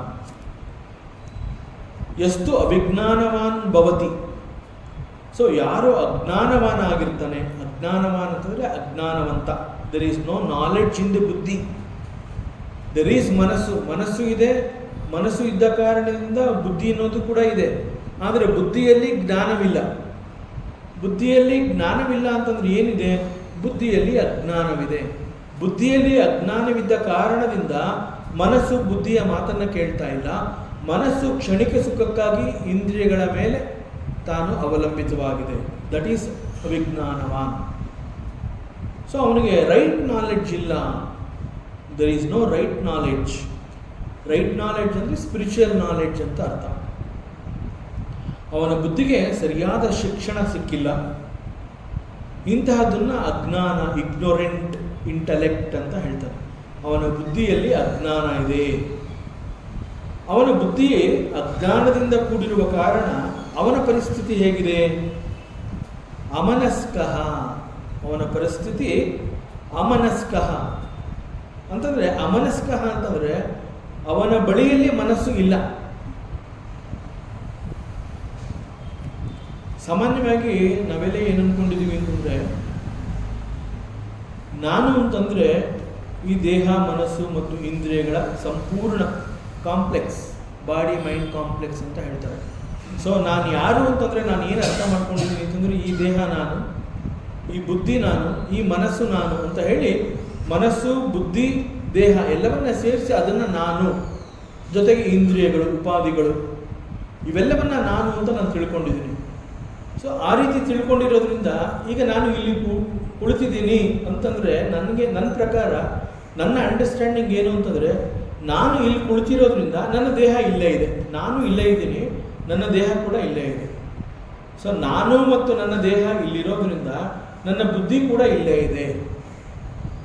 ಸೊ ನಾನು, ನನ್ನ ದೇಹ ಮತ್ತು ನನ್ನ ಬುದ್ಧಿ ಅದು ಮೂರು ಇಲ್ಲೇ ಇರೋದ್ರಿಂದ ಮನಸ್ಸು ಕೂಡ ಇಲ್ಲೇ ಇದೆ ಅನ್ನುವ ಭಾವನೆ. ಬಟ್ ಮನಸ್ಸು ಏನಾಗಿದೆ, ಈಗಾಗಲೇ ಕ್ಷಣಿಕ ಸುಖಕ್ಕಾಗಿ ನನ್ನನ್ನು ಬಿಟ್ಟು ಹೊರ ಜಗತ್ತಿಗೆ ಇಂದ್ರಿಯಗಳನ್ನು ಅವಲಂಬಿಸಿ ಹೊರಟೋಗಿದೆ. ಮನಸ್ಸು ನನ್ನ ಬಳಿ ಇಲ್ಲ, ನಾನಿದ್ದೀನಿ, ನನ್ನ ದೇಹ ಇದೆ, ನನ್ನಲ್ಲಿ ಬುದ್ಧಿ ಕೂಡ ಇದೆ. ಬುದ್ಧಿಯಲ್ಲಿ ಇದಿಲ್ಲ, ಜ್ಞಾನ ಇಲ್ಲ. ಸೊ ಅಜ್ಞಾನದಿಂದ ಕೂಡಿರುವಂತಹ ಬುದ್ಧಿ ಮತ್ತು ಜಡ ದೇಹವನ್ನು ಹೊತ್ತು ಅದನ್ನು ನಾನು ಅಂತ ತಿಳ್ಕೊಂಡು ಕೂತಿದ್ದೀನಿ ಇಲ್ಲಿ. ಬಟ್ ನನ್ನ ಬಳಿ ಮನಸ್ಸಿಲ್ಲ. ದಟ್ ಈಸ್ ಕಾಲ್ಡ್ ಅಮನಸ್ಕಃ. ಸೊ ಇಲ್ಲಿ ಅವಿಜ್ಞಾನವಾನ್ ಅಂತ ಉಪನಿಷತ್ ಋಷಿ ಹೇಳಿರೋದು ಈ ರೀತಿ. ಯಾವ ಮನುಷ್ಯನ ಬುದ್ಧಿಯಲ್ಲಿ ಅಜ್ಞಾನ ತುಂಬಿದೆ ಅವನ ಬಳಿ ಮನಸ್ಸು ಇಲ್ಲ. ಅವನಿದ್ದಾನೆ ನಿಜ, ಹಿ ಈಸ್ ವೆರಿ ಮಚ್ 100% ಅವನಿದ್ದಾನೆ. ಆದರೆ ಮನಸ್ಸು ಅವನನ್ನು ಬಿಟ್ಟು ಎಲ್ಲೋ ಹೊರಟೋಗಿದೆ. ಇಂತಹದ್ದು ಅನೇಕ ಸಂದರ್ಭಗಳಲ್ಲಿ ನಮ್ಮ ಅನುಭವಕ್ಕೆ ಬಂದಿರುತ್ತೆ. ನಾವು ನೋಡಿರ್ತೀವಿ, ಟಿ ವಿ ಆನ್ ಆಗಿರುತ್ತೆ. ನಾವು ಟಿ ವಿನಲ್ಲಿ ಬರ್ತಾ ಇರೋಂತಹ ಧಾರಾವಾಹಿನೋ ಅಥವಾ ನ್ಯೂಸೋ ಏನೋ ಒಂದು ನೋಡಬೇಕು ಅಂತ ಹೇಳಿ ಟಿ ವಿ ಆನ್ ಮಾಡಿರ್ತೀವಿ. ಟಿ ವಿ ನೋಡ್ತಾ ಕೂತಿರ್ತೀವಿ. ಸಡನ್ನಾಗಿ ಏನಾಗುತ್ತೆ, ನಮ್ಮ ಮನಸ್ಸು ಯಾವುದೋ ಒಂದು ನೆನಪು ಮಾಡಿಕೊಂಡು ಅದರ ಚಿಂತನೆಗೆ ಮನಸ್ಸು ಅದನ್ನು ಅವಲೋಕಿಸೋದಕ್ಕೆ ಪ್ರಾರಂಭ ಮಾಡುತ್ತೆ. ಆಗ ಆ ಮನಸ್ಸು ಅದರ ಹಿಂದೂ ಮುಂದಿನದನ್ನೆಲ್ಲ ಹುಡುಕೊಂಡು ಏನಾಗುತ್ತೆ, ನಮ್ಮನ್ನು ಬಿಟ್ಟು ಎಲ್ಲೋ ಹೊರಟೋಗಿರುತ್ತೆ. ಟಿ ವಿ ಓಡ್ತಾ ಇರುತ್ತೆ, ಟಿ ವಿ ಎದುರುಗಡೆ ಕೂತಿದ್ದೀವಿ, ಕಣ್ಣು ಅಗಲ ಮಾಡ್ಕೊಂಡಿದ್ದೀವಿ. ಅಲ್ಲಿ ನ್ಯೂಸ್ ಏನು ಹೇಳ್ತಾ ಇದ್ದಾರೆ ಅರ್ಥ ಆಗ್ತಾ ಇಲ್ಲ, ಅಥವಾ ಧಾರಾವಾಹಿ ಏನು ಹೋಗ್ತಾ ಇದೆ ಅರ್ಥ ಆಗ್ತಾ ಇಲ್ಲ. ನೋಡೋರಿಗೆ ಏನಪ್ಪ ಟಿ ವಿ ಮುಂದೆನೇ ಕೂತಿದೆಯಲ್ಲ, ಏನು ನಡೀತಾ ಇದೆ, ಇಲ್ಲ ನಾನು ಕೇಳಿಸ್ಕೊಡಿಲ್ಲ. ಎದುರುಗಡೆನೆ ಕೂತಿದ್ಯಲ್ಲ, ಕಣ್ಣು ಬಿಟ್ಕೊಂಡು ಕೂತಿದ್ಯಲ್ಲ, ನಿದ್ದೆನೂ ಮಾಡ್ತಾ ಇರಲಿಲ್ಲ ನೀನು. ಓ ಹೌದಲ್ವಾ, ನ್ಯೂಸಿಗೆ ಬಂತ, ಅನೌನ್ಸ್ ಆಯ್ತಾ, ಅದು ಗೊತ್ತೇ ಆಗಲಿಲ್ಲ ನನಗೆ, ಅನೌನ್ಸ್ ಆಗಿದ್ದು ಗೊತ್ತೇ ಆಗಲಿಲ್ಲ. ಟಿ ವಿ ಹಾಕೊಂಡು ಕೂತಿದ್ಯಲ್ಲಪ್ಪ, ಎಸ್ ಟಿ ವಿ ಹಾಕೊಂಡು ಕೂತಿದ್ದೆ, ಕಣ್ಣುಗಳನ್ನು ಬಿಟ್ಕೊಂಡಿದ್ದೆ, ಆದರೆ ಮನಸ್ಸು ಇರಲಿಲ್ಲ. ಮನಸ್ಸು ಹೇಗೆ ಕೆಲಸ ಮಾಡುತ್ತೆ ಅಂತಂದರೆ, ಕಣ್ಣು ಏನನ್ನಾದ್ರೂ ನೋಡಿದ್ರೆ ನೋಡಿರೋಂತಹದ್ದು ಇಂತಹದ್ದು ಅಂತ ಮನಸ್ಸು ಹೇಳಿದ ಮೇಲೆ ನಮಗೆ ಗೊತ್ತಾಗುತ್ತೆ ನಾನು ಇದನ್ನು ನೋಡಿದ್ದು. ಅದೇ ರೀತಿ ಶಬ್ದಗಳು ಅಷ್ಟೇ, ನಾವು ಅಂದ್ಕೊಂಡಿದ್ದೀವಿ ನಾನು ಕೇಳಿಸ್ಕೋತಾ ಇದ್ದೀನಿ ಅಂತ, ಮನಸ್ಸು ಸರ್ಟಿಫೈ ಮಾಡಿದ ಮೇಲೆ ನನಗೆ ಗೊತ್ತಾಗುತ್ತೆ ನನಗೆ ಇಂತಹದ್ದು ಕೇಳಿಸ್ತು ಅಂತ. ಯಾಕೆಂದರೆ ಈಗ ಟಿ ವಿಯ ಉದಾಹರಣೆಯನ್ನು ನೋಡಿದ್ರೆ ನಾವು ನೋಡ್ತಾ ಇದ್ದೀವಿ, ಕೇಳಿಸ್ಕೋತಾ ಇದ್ದೀವಿ, ಮನಸ್ಸು ಇಲ್ಲಿಲ್ಲ. ಸೊ ಅಲ್ಲಿ ಏನು ಓಡ್ತಾ ಇದೆ ಗೊತ್ತಿಲ್ಲ, ಏನು ಹೇಳ್ತಾ ಇದ್ದಾರೆ ಕೇಳಿಸಿದ್ದಿಲ್ಲ, ಯಾವುದು ನನಗೆ ಗೊತ್ತಾಗಿಲ್ಲ. ಸೊ ಹಾಗಾದ್ರೆ ಏನಾಗಿತ್ತು?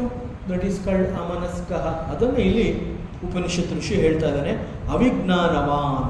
ಅವಿಜ್ಞಾನವಾನ್ ಅಂತಂದರೆ ಜ್ಞಾನವಿಲ್ಲದೆ ಇರುವಂತಹ ಬುದ್ಧಿ, ಅಜ್ಞಾನದಿಂದ ಕೂಡಿರುವಂತಹ ಬುದ್ಧಿಯನ್ನು ಹೊಂದಿರುವಂತಹ ಮನುಷ್ಯನ ಪರಿಸ್ಥಿತಿ, ಹಿ ಈಸ್ ವಿತ್ ಅಮನಸ್ಕಃ.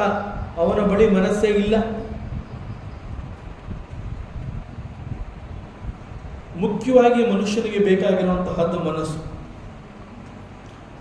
ಏನು ಹೇಳ್ತಾರೆ ಹೇಳಿ? ಮನಸ್ಸು ಹೊಂದಿದ್ರೆ ಮಾರ್ಗ. ಮನಸ್ಸು ಮಾಡಿದ್ರೆ ಎಲ್ಲ ಆಗತ್ತೆ ಅಂತ ಹೇಳ್ತಾರೆ. ದಟ್ ಮೀನ್ಸ್ ದೇಹಕ್ಕಿಂತ ಮನಸ್ಸು ಸ್ಟ್ರಾಂಗ್ ಅಂತ ಅವ್ರು ಹೇಳ್ತಾ ಇರೋದು. ನೀನು ಮನಸ್ಸು ಮಾಡಪ್ಪ ಆಗತ್ತೆ ಅಂತ ಹೇಳ್ತಾರೆ ದೊಡ್ಡವರ ಮನೇಲಿ. ದಟ್ ಮೀನ್ಸ್ ಮನಸ್ಸಿಗೆ ಅಷ್ಟು ಪ್ರಾಶಸ್ತ್ಯ, ಇಟ್ ಈಸ್ ವೆರಿ ಸ್ಟ್ರಾಂಗ್. ನೀನು ಫಸ್ಟ್ ಅನ್ಕೋ, ನೀನು ಮನಸ್ಸಿನಲ್ಲಿ ನೀ ಅನ್ಕೋ, ಬಿಡೋದಿಲ್ಲ. ನಮ್ಮನ್ನ ಬಲವಂತ ಮಾಡಿ, ನಮ್ಮ ಮೇಲೆ ಬಲವಂತ ಪ್ರಯೋಗ ಮಾಡಿ ಒಪ್ಕೊಳ್ಳೋವರೆಗೂ ಬಿಡಲ್ಲ. ಯಾಕೆಂದರೆ ನೀನು ಅನ್ಕೋ, ನೀನು ಶುರು ಮಾಡು, ಆಗತ್ತೆ. ಯಾಕೆ ಈ ರೀತಿ ಹೇಳ್ತಾರೆ ಅಂದರೆ, ಮನಸ್ಸಿಗೆ ಅಷ್ಟು ಶಕ್ತಿ ಇದೆ ಅನ್ನೋದನ್ನು ನಮಗೆ ತೋರಿಸ್ಕೊಡೋದಕ್ಕೆ ಹಿರಿಯರು ತಮ್ಮ ಅನುಭವದ ಮಾತುಗಳನ್ನು ನಮಗೆ ಹೇಳ್ತಾರೆ. ಸೊ ಇಲ್ಲಿ ಅಮನಸ್ಕಃ, ಮನಸ್ಸು ನಮ್ಮ ಬಳಿ ಇಲ್ಲ ಅಂತಂದರೆ ನಮಗೇನೂ ಸಿಗೋದಿಲ್ಲ. ಟಿ ವಿ ಮುಂದೆ ಕೂತಿದ್ದೀವಿ, ಕಣ್ಗಳು ಬಿಟ್ಕೊಂಡಿದ್ದೀವಿ, ಕಿವಿ ಕೂಡ ಓಪನ್ ಆಗಿದೆ, ಬಟ್ ನ್ಯೂಸ್ ನೋಡ್ತಾ ಇದ್ದೀನಾ, ಧಾರಾವಾಹಿ ನೋಡ್ತಾ ಇದ್ದೀನಾ, ಅಲ್ಲಿ ಏನು ಹೇಳ್ತಾ ಇದ್ದಾರೆ ಯಾವುದು ನಂಗೆ ಸಿಕ್ಕಿಲ್ಲ. ಇಟ್ ಈಸ್ ಬಿಕಾಸ್ ಅಮನಸ್ಕಃ, there is no mind. So ಮನಸ್ಸು ಅವನ ಬಳಿ ಇಲ್ಲ. ಒಂದು ಪ್ರಾಬ್ಲಮ್ ಇದು. The second problem. ಅಜ್ಞಾನದಿಂದ ಕೂಡಿರುವಂತಹ ಬುದ್ಧಿಯನ್ನು ಹೊಂದಿರುವ ವ್ಯಕ್ತಿಯ ಪರಿಸ್ಥಿತಿ ನಂಬರ್ 1 ಈಸ್ ಅಮನಸ್ಕಃ. ಮನಸ್ಸು ಅವನ ಬಳಿ ಇರೋದಿಲ್ಲ. ಮನಸ್ಸು ಅವನ ಬಳಿ ಇಲ್ಲ ಅಂತಂದ ಮೇಲೆ the next one is he is ಅಶುಚಿ. ಅಶುಚಿ ಅಂತಂದ್ರೆ ಏನು ಆ್ಯಕ್ಚುಲ್ ಆಗಿ? ಅಶುಚಿ ಅಂತಂದ್ರೆ ಇಂಪ್ಯೂರಿಟೀಸ್. ಪ್ಯೂರ್ ಅಂತಂದ್ರೆ ಶುಚಿ, ಅಶುಚಿ ಅಂತಂದ್ರೆ it is not pure. So ಬರೀ ಅಮನಸ್ಕ ಅಲ್ಲ, ಆ ನಂತರದಲ್ಲಿ ಅವನು ಹಿ ಈಸ್ ಅಶುಚಿ, ಹಿ ಈಸ್ ಇಂಪ್ಯೂರ್. ಯಾವ ರೀತಿ? ಹಿಸ್ ಇಂಟೆಲೆಕ್ಟ್, ಅವನ ಬುದ್ಧಿ ಅಜ್ಞಾನದಿಂದ ಕೂಡಿದೆ. His mind not with him, he is ಅಮನಸ್ಕ. ಅಂಡ್ ಆಲ್ ಹಿಸ್ ಇಂದ್ರಿಯಾಸ್ are there in the world, ಪ್ರಪಂಚದಲ್ಲಿದೆ ಅದು. ಸೊ ಅವನ ಬಳಿ ಮನಸ್ಸಿಲ್ಲ, ಇಂದ್ರಿಯಗಳ ಹಿಂದೆ ಹೊರಟೋಗಿದೆ, ಬುದ್ಧಿಯಲ್ಲಿ ಜ್ಞಾನ ಇಲ್ಲ. ಇನ್ನು ಅವನ ಲೈಫ್ ಸ್ಟೈಲ್ ಹೇಗಿರುತ್ತೆ? ಬೇಕಾಬಿಟ್ಟಿ. ಸೊ ದಟ್ ಬೇಕಾಬಿಟ್ಟಿ lifestyle, everything is impure ಅಂತಂದರೆ he is man of impurities. ಅವನ ನಡೆಯಲ್ಲಾಗಲಿ, ಅವನ ನುಡಿಯಲ್ಲಾಗಲಿ, ದ ಎಂಟೈರ್ ವ್ಯಕ್ತಿತ್ವ, ಆ ಮನುಷ್ಯನ ಎಂಟೈರ್ ವ್ಯಕ್ತಿತ್ವ ಸಂಪೂರ್ಣವಾಗಿ it is filled with impurities, ಮಲಿನವಾಗಿದೆ ಅಂತ ಹೇಳ್ತಾರೆ. ಯಾಕೆ ಅಂತಂದರೆ ಮನಸ್ಸು ಅವನ ಬಳಿ ಇಲ್ಲ, ಅಮನಸ್ಕ. ಸೊ ಇಂದ್ರಿಯಗಳು, ಆ ಮನಸ್ಸು ಎಲ್ಲ ಹೊರ ಪ್ರಪಂಚದಲ್ಲಿ ಹೋಗಿದೆ. ಅವನಿಗಿನ್ನು ಅವನ ಬುದ್ಧಿನ ಅಜ್ಞಾನ ತುಂಬಿದೆ. ಇನ್ನು ಅವನ ನಡೆಯಲ್ಲಿ, ನುಡಿಯಲ್ಲಿ, ಅವನ ಬಿಹೇವಿಯರಲ್ಲಿ, ಪ್ರತಿಯೊಂದು ವ್ಯಕ್ತಿತ್ವದಲ್ಲೂ ಕೂಡ we cannot see the perfection. That is called ಅಶುಚಿ. ಸೊ ಇಂಪ್ಯೂರಿಟೀಸ್, ನಾಟ್ ಶುದ್ಧ. ಅದನ್ನು ಇಲ್ಲಿ ಸದಾ ಅಶುಚಿ ಉಪನಿಷತ್ ಋಷಿ ಹೇಳ್ತಾನೆ. He is always like that. So ಮುಂದೆ ಏನಾಗುತ್ತೆ ಹಾಗಾದ್ರೆ ಅವನ ಕಂಡೀಷನ್ನು? ಬುದ್ಧಿಯಲ್ಲಿ ಅಜ್ಞಾನ, ಮನಸ್ಸಿಲ್ಲ, ಇಂದ್ರಿಯಗಳು ಅವನ ಬಳಿ ಇಲ್ಲ, ಅಂಡ್ ಅವನ ವ್ಯಕ್ತಿತ್ವ ಸಂಪೂರ್ಣವಾಗಿ ಇಂಪ್ಯೂರಿಟೀಸ್. ಸೊ ಮುಂದೆ ಅವನ ಗತಿ ಏನು? ನ ಸ ತತ್ಪದಮಾಪ್ನೋತಿ, he will not attain that supreme state. ಅಂತಂದರೆ ಇಲ್ಲಿ ಉಪನಿಷತ್ನ ಮುಖ್ಯ ಉದ್ದೇಶ, ಈ 3ನೇ ಅಧ್ಯಾಯದಲ್ಲಿ ರಥದ ರೂಪಕವನ್ನು ಕೊಟ್ಟು ಉಪನಿಷತ್ ಋಷಿ ಹೇಳ್ತಾ ಇರುವಂತಹದ್ದು, ಆ ರಥದಲ್ಲಿ ನೀನು ಪ್ರಯಾಣವನ್ನು ಮಾಡಿ ನೀನು ಪರಮಾತ್ಮ ಅನ್ನುವಂತಹ ಜ್ಞಾನವನ್ನು ಸಂಪಾದನೆ ಮಾಡಿಕೋ. ದಟ್ ಈಸ್ ದಿ ಮುಖ್ಯ ಉದ್ದೇಶ.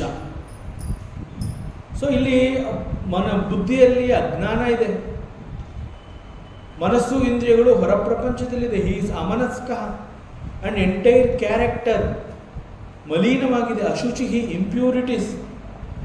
ಸೊ ಇನ್ನು ಅವನು ಹೇಗೆ ಆ ಒಂದು ಸುಪ್ರೀಂ ಸ್ಟೇಟ್, ಆ ಒಂದು ಪರಮ ಪದವನ್ನು ಅವನು ಹೇಗೆ ತಲುಪ್ತಾನೆ? ಆ ಪರಮಾತ್ಮ ಪದವನ್ನು ಅವನು ಹೇಗೆ ತಲುಪ್ತಾನೆ? ನಾನು ಪರಮಾತ್ಮ ಅನ್ನುವಂತಹದ್ದನ್ನು ಅವನು ಹೇಗೆ ತಿಳ್ಕೊತಾನೆ? ಸೊ ಅವನಿಗೆ ಏಳಿಗೆ ಇಲ್ಲ. ಸೊ ಅವನಿಗೆ ಏಳಿಗೆ ಇಲ್ಲ ಅಂತಂದ್ರೆ ಏನರ್ಥ? ಸಂಸಾರಂಚ ಅಧಿಗಚ್ಚತಿ. ಸೊ ಅವನು ಮತ್ತೆ ಮತ್ತೆ ಸಂಸಾರದಲ್ಲಿ ಸಿಕ್ಕಾಕೋತಾನೆ. ಸೊ ಸಂಸಾರದಲ್ಲಿ ಸಿಕ್ಕಾಕೊಳ್ಳೋದು ಅಂತಂದರೆ he comes back to the samsara again and again. ಮತ್ತೆ ಮತ್ತೆ ಸಂಸಾರದ ಸುಳಿ, ಸಂಸಾರದ ಸಾಗರ, ಈ ರೀತಿ ಹೇಳ್ತಾರೆ. ಸಂಸಾರ ಅಂತಂದರೆ ಅದನ್ನು ಒಂದು ಭವಸಾಗರ, ಅದನ್ನು ಒಂದು ಸುಳಿ ಅಂತಲೇ ಹೇಳ್ತಾರೆ. ಅದೊಂದು ಚಕ್ರ.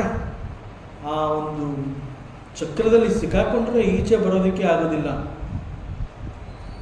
ಸೊ ವೇದಾಂತದ ದೃಷ್ಟಿಯಲ್ಲಿ ಅದರ ಅರ್ಥ ಏನು ಅಂತಂದರೆ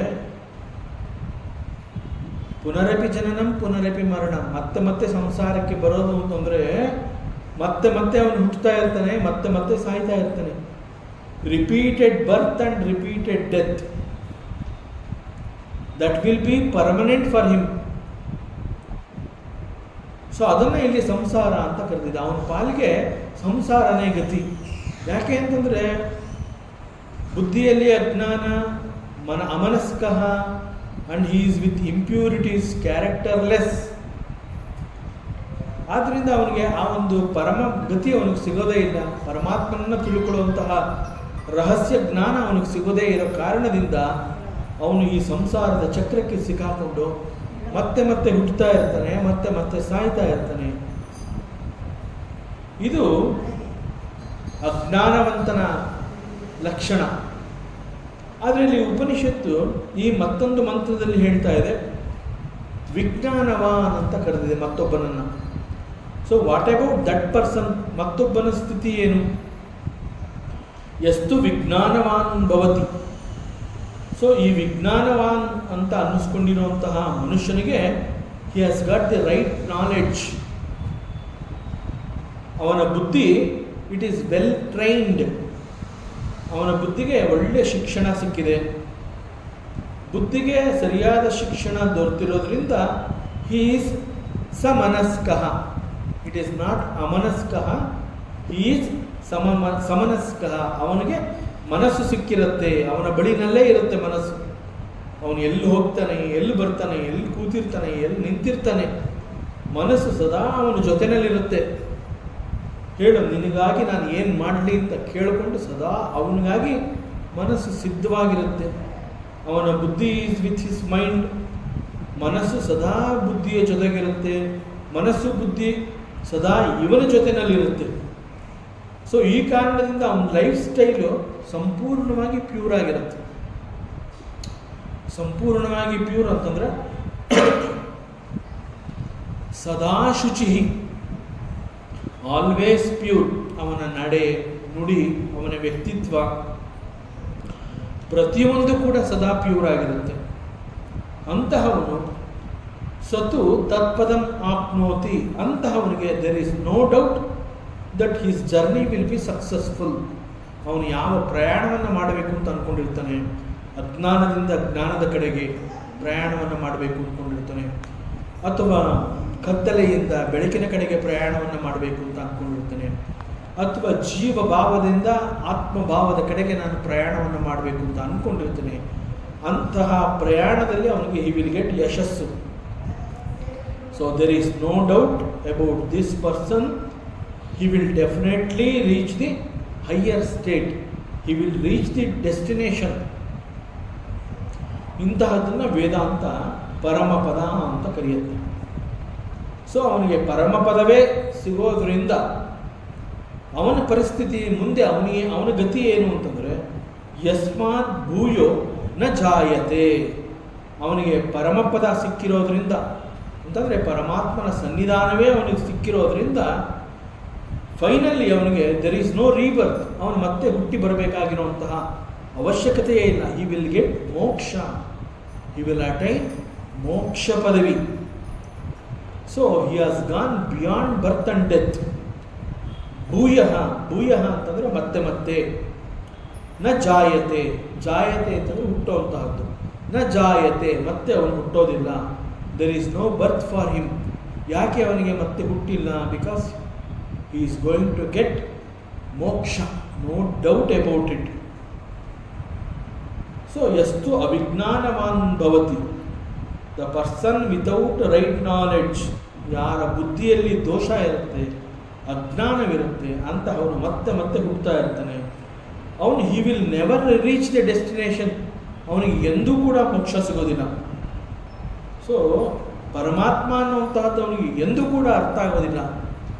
ಈ ಆತ್ಮ ಅನ್ನುವಂತಹದ್ದು ಅವನಿಗೆ ಯಾವತ್ತೂ ಅರ್ಥ ಆಗದೆ ಇರೋದ್ರಿಂದ, ಆತ್ಮ ಅಂತಂದರೆ it is sachchidananda, it is santosha, it is ananda. But ಈ ಪರಮಾನಂದದ ಅನುಭವ ಅನ್ನುವಂತಹದ್ದು ಅವನಿಗೆ ಎಂದೂ ಕೂಡ ಆಗೋದಿಲ್ಲ.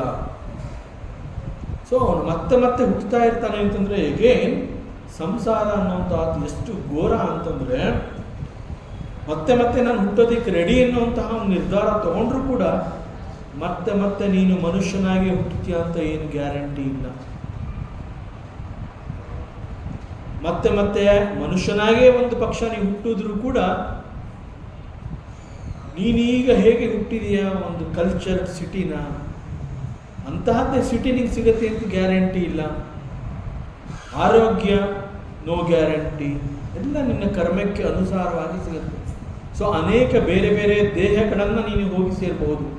ನಿನಗೊಂದು ಮತ್ತೆ ನೀನು ಹುಟ್ಟಬೇಕಾಗತ್ತೆ ಅಂತಂದರೆ ನಿನ್ನ ಹುಟ್ಟು ಒಂದು ಪ್ರಾಣಿಯಲ್ಲಾಗ್ಬೋದು, ಒಂದು ಪಕ್ಷಿಯಲ್ಲಾಗ್ಬೋದು, ಒಂದು ಕೀಟದಲ್ಲಾಗ್ಬೋದು, ಒಂದು ಕ್ರಿಮಿಯಲ್ಲಾಗ್ಬೋದು, ಒಂದು ಗಿಡವಾಗ್ಬೋದು, ಮರವಾಗ್ಬೋದು.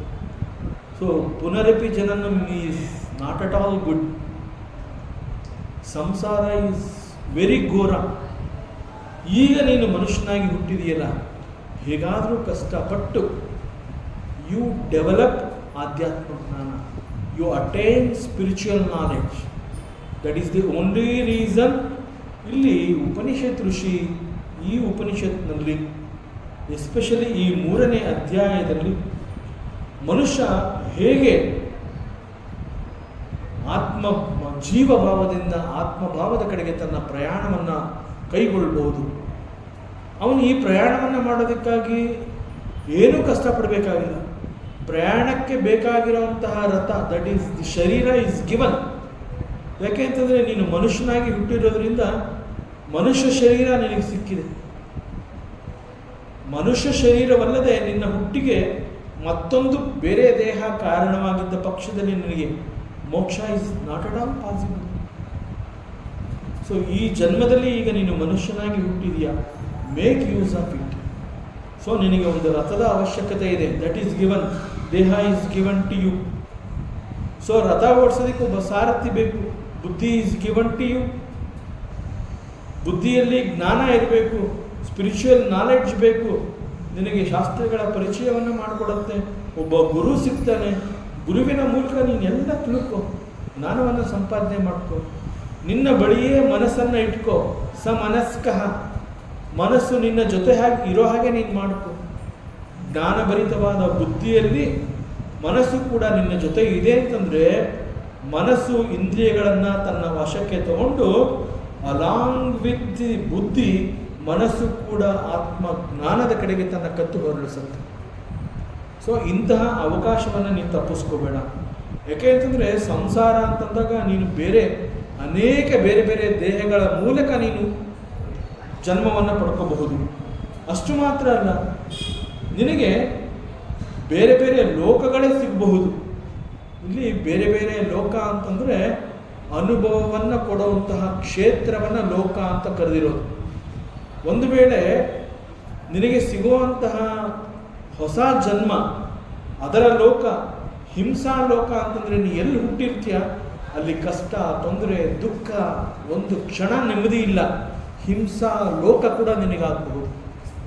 ಸೊ ಬೇರೆ ಬೇರೆ ಲೋಕ ಅಂತಂದಾಗ ನಿನ್ನ ಜನ್ಮ ಯಾವ ರೀತಿ ಬೇಕಾದ್ರೂ ಆಗಬಹುದು. ಸೊ ಆದರೆ ಒಬ್ಬ ಬುದ್ಧಿವಂತ, ಅವನ ಬುದ್ಧಿಯಲ್ಲಿ ಜ್ಞಾನ ಇದೆ ಅಂತಂದಾಗ, ಜೊತೆಗೆ ಪರಮಾತ್ಮನ ಅನುಗ್ರಹದಿಂದ ಅವನಿಗೆ ಇಂತಹ ಒಂದು ರಥ ಜೀವಭಾವದಿಂದ ಆತ್ಮಭಾವದ ಕಡೆಗೆ ಪ್ರಯಾಣ ಮಾಡೋದಕ್ಕೆ ಬೇಕಾಗಿರುವಂತಹ ಸಂಪೂರ್ಣವಾದ ಸುಸಜ್ಜಿತವಾದಂತಹ ರಥಕ್ಕೆ ಕಟ್ಟಿರುವಂತಹ ಕುದುರೆಗಳಿಗೆ ಇರುವಂತಹ ಲಗಾಮು, ದಟ್ ಈಸ್ ದಿ ಮೈಂಡ್, ಬುದ್ಧಿ ಎನ್ನುವಂತಹ ಒಬ್ಬ ಸಾರಥಿ. ಅಂತಹ ರಥದಲ್ಲಿ ನೀನು ಪ್ರಯಾಣ ಮಾಡು. ನೀನು ಜೀವಾತ್ಮ, ನೀನು ಪ್ರಯಾಣ ಮಾಡು. ಕತ್ತಲೆಯಿಂದ ಬೆಳಕಿನ ಕಡೆಗೆ ನೀನು ಪ್ರಯಾಣ ಮಾಡು. ಅಜ್ಞಾನದಿಂದ ಜ್ಞಾನದ ಕಡೆಗೆ ಪ್ರಯಾಣ ಮಾಡು. ಜೀವ ಭಾವವನ್ನು ಬಿಟ್ಟು ಆತ್ಮನ ಕಡೆಗೆ ನಿನ್ನ ಪ್ರಯಾಣವನ್ನು ಮಾಡು. ಯು ವಿಲ್ ಗೆಟ್ ದಿ ಪರಮಪದ, ಯು ವಿಲ್ ಗೆಟ್ ದಿ ಮೋಕ್ಷ. ಸೊ ಅದನ್ನು ಈ 2 ಮಂತ್ರಗಳಲ್ಲಿ ಹೇಳಿದ್ದಾರೆ ಉಪನಿಷತ್ ಋಷಿ. ಮತ್ತಷ್ಟು ವಿಚಾರ ಇದೆ, ಮುಂದಿನ ಅವಕಾಶದಲ್ಲಿ ಮತ್ತೆ ಮುಂದುವರಿಸೋಣ. ಓಂ ಪೂರ್ಣಮದಃ ಪೂರ್ಣಮಿದಂ ಪೂರ್ಣಾತ್ ಪೂರ್ಣಮುದಚ್ಯತೆ ಪೂರ್ಣಸ್ಯ ಪೂರ್ಣಮಾದಾಯ ಪೂರ್ಣಮೇವಾವಶಿಷ್ಯತೆ. ಓಂ ಶಾಂತಿ ಶಾಂತಿ ಶಾಂತಿ. ಹರಿ ಓಂ. ಶ್ರೀ ಗುರುಭ್ಯೋ ನಮಃ. ಹರಿ ಓಂ. ಈ ದಿನದ ಪ್ರವಚನ ಸೇವೆಯನ್ನು ಸದ್ಗುರು ಶ್ರೀ ಚಿಕ್ಕಲಿಂಗಣ್ಣರವರ ಪಾದಚರಣೆಗಳಿಗೆ ಅತ್ಯಂತ ಭಕ್ತಿಯಿಂದ ಶ್ರದ್ಧೆಯಿಂದ ಅರ್ಪಿಸೋಣ. ಶ್ರೀ ಕೃಷ್ಣಾರ್ಪಣಮಸ್ತು.